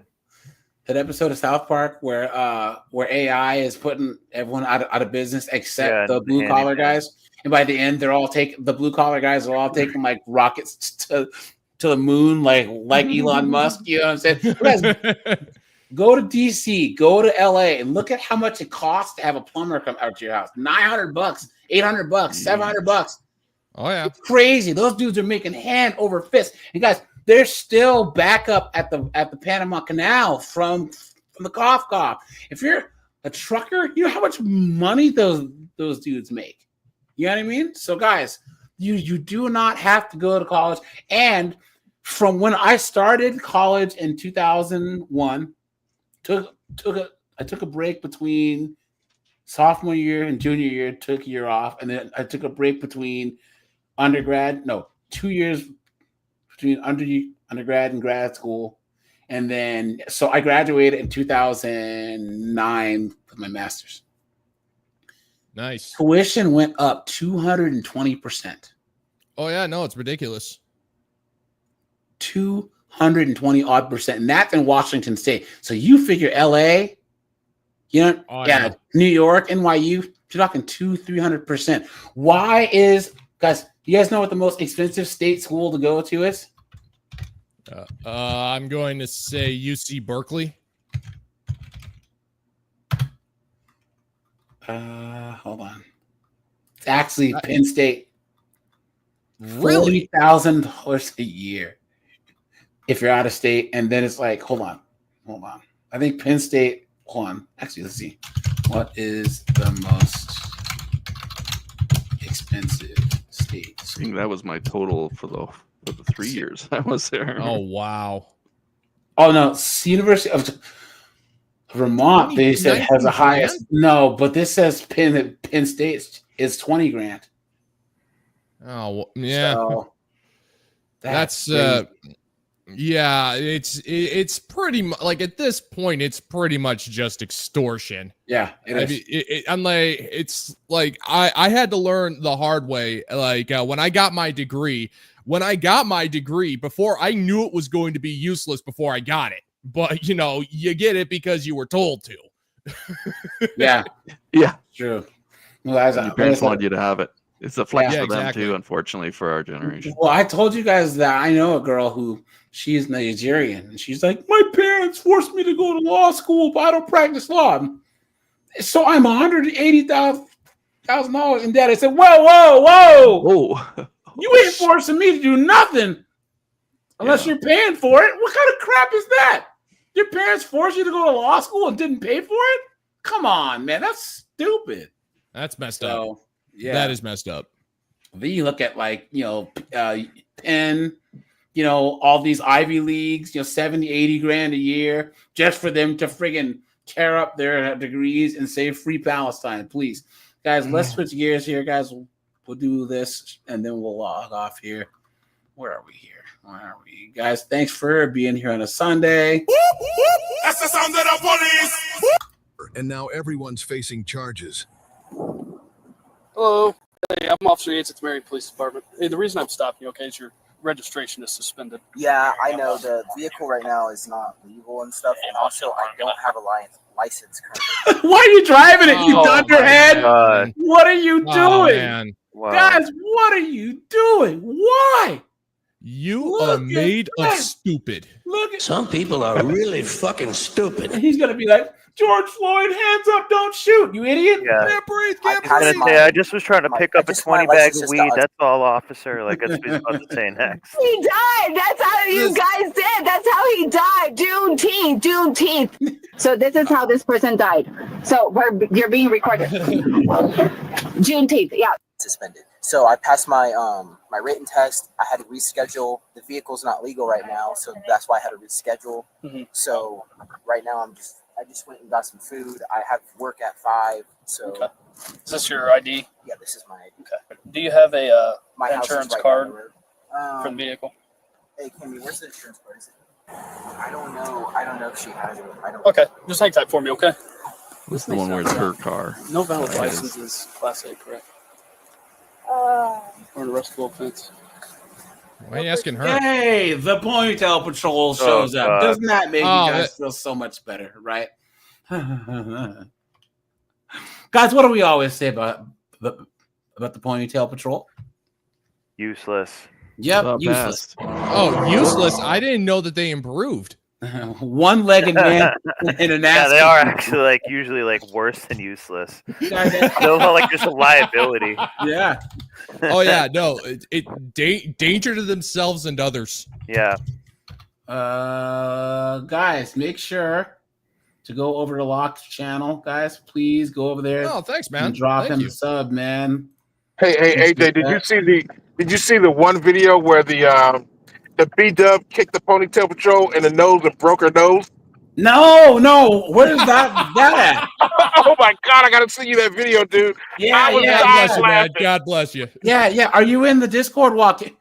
You I'm are, right? driving right now, so I can't do it right now. But yeah, I'm gonna have to do it when I get home.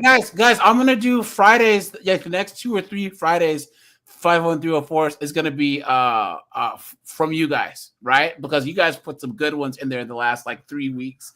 So I'll just do just those for the next couple live streams on the other channel. So guys, make sure to any interesting ones you find, just drop them in there. Because guys, there's been a couple lately where these girlfriends were stalking their boyfriends, and then they find a whole bunch of drugs in the car too. So here we go. Shall drive a motor vehicle unless he holds a valid license or permit. Any person who commits violation of subsection. Did she seriously have to check Google to find that out? A or B means no person except those exempt shall drive a motor vehicle unless they have a valid license. I was just making sure. Thank you. Hey, man, go ahead and step out of the car for me, okay? Yeah. You don't have anything. He was in the like, car, I just wanted to nod. anything like that. Dude, he was riding dirty, man. How are you gonna drive with no license and no registration or any of that? People do it all just the left fucking the house, guys. Yeah. You have anything on you? No. Besides guns, drugs, weapons, anything stick me, poke me? Nope. Okay. All right, go ahead and leave that in there. Okay. Okay. Because you won't be needing that. Looks like your Chick-fil-A Oh, a is gonna get vape. cold. Your Chick-fil-A is gonna get Go cold. ahead and put your hands behind your back.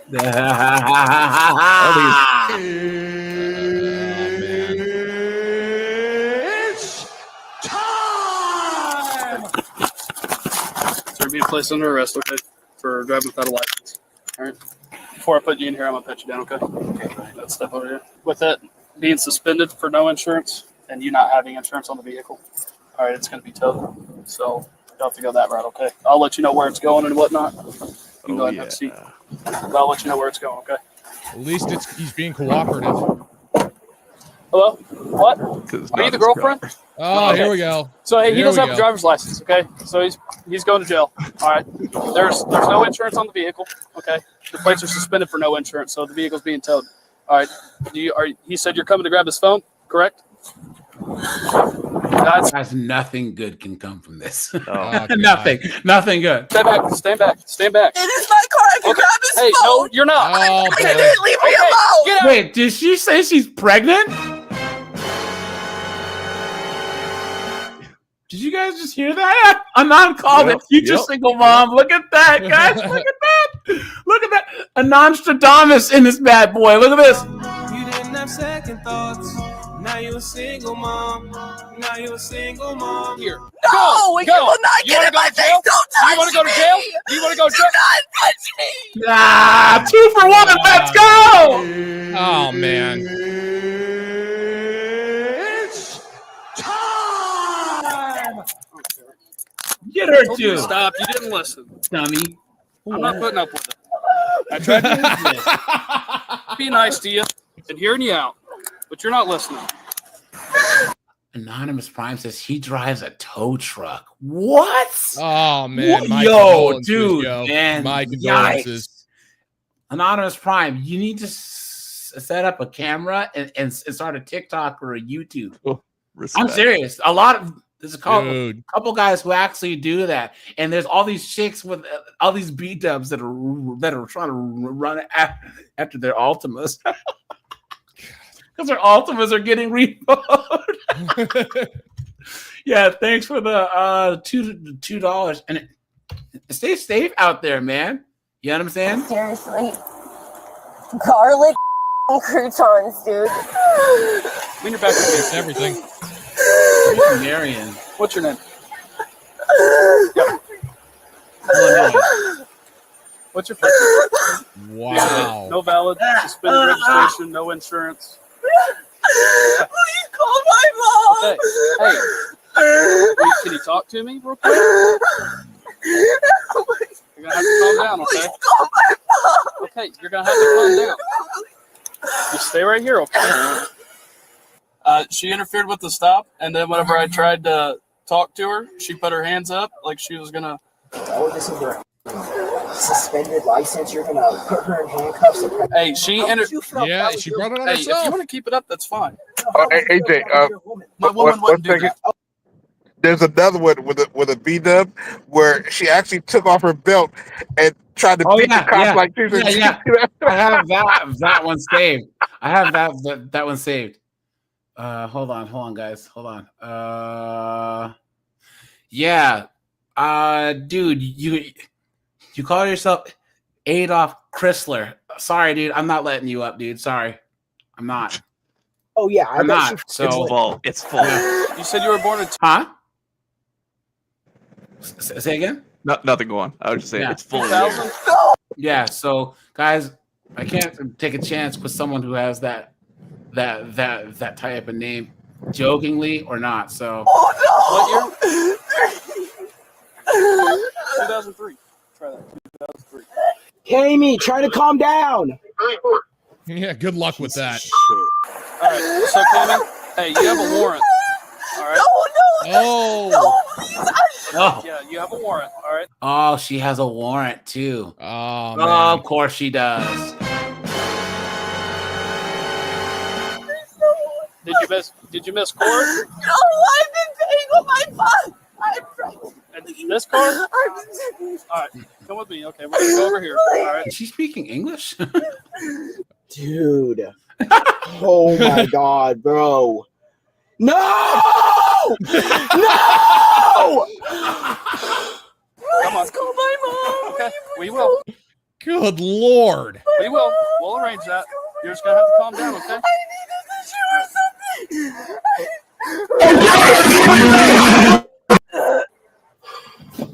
I knew that was gonna happen.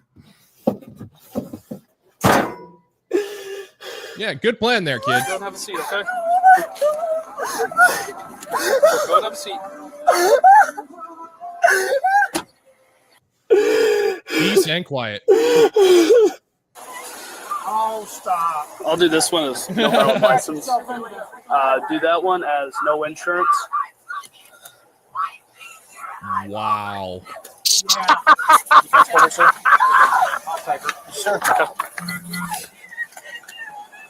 I can't. They're children, guys. They're children. Overgrown children. Overgrown. I forgot she had a warrant until you ran her. I'm like, oh. Because you're useless. That's why. So she looked it up. She saw it. Look at that. Look, she's got a warrant. Probably had to Google what a warrant was. Traffic offense. So how long are you guys planning on keeping us? So she has no bond, so she's probably going to have to stay over the weekend or until she sees a judge first thing. For you, since you're just being held on a misdemeanor, they may just give you a court date and release you. But she's definitely going to be staying for a while. Hey, I don't work with the court. Like, I'm not a courthouse employee, so I don't know for sure, and I don't want to give you the wrong answer. From my understanding, she'll be in there until she sees a judge. So maybe tomorrow. Will she be okay? She really is pregnant. Yeah, she'll be okay. Of course, the jail she is. nurses and stuff, they got. She's really pregnant. Oh, that changes everything. Are you surprised, guys? Nugs, baby, right? Medications, everything that anybody would need. The man was cited for operating an uninsured vehicle and driving on a suspended license, while the woman was booked on a warrant and additionally charged with resisting arrest. In this next case, a couple turned. All right, you guys. You know what, guys? I'll do maybe like a half hour in the after hours. So anyone who wants to meet me in the Discord, guys, just head to after hours, guys. Let's do a little bit of after hours. So yeah, guys, meet me there. And all right, guys, I'll shut this bad boy down, guys. Tuesday, like I said, we'll do the second part of the interview with that Jeff St. James guy, and then he'll be on the show on Thursday. Yeah, guys, I appreciate you guys. Guys, subscribe to Locke's channel. I dropped the link, and yeah, guys, I appreciate you. Bye, guys. Thanks, man. See ya. Later, bro. Peace.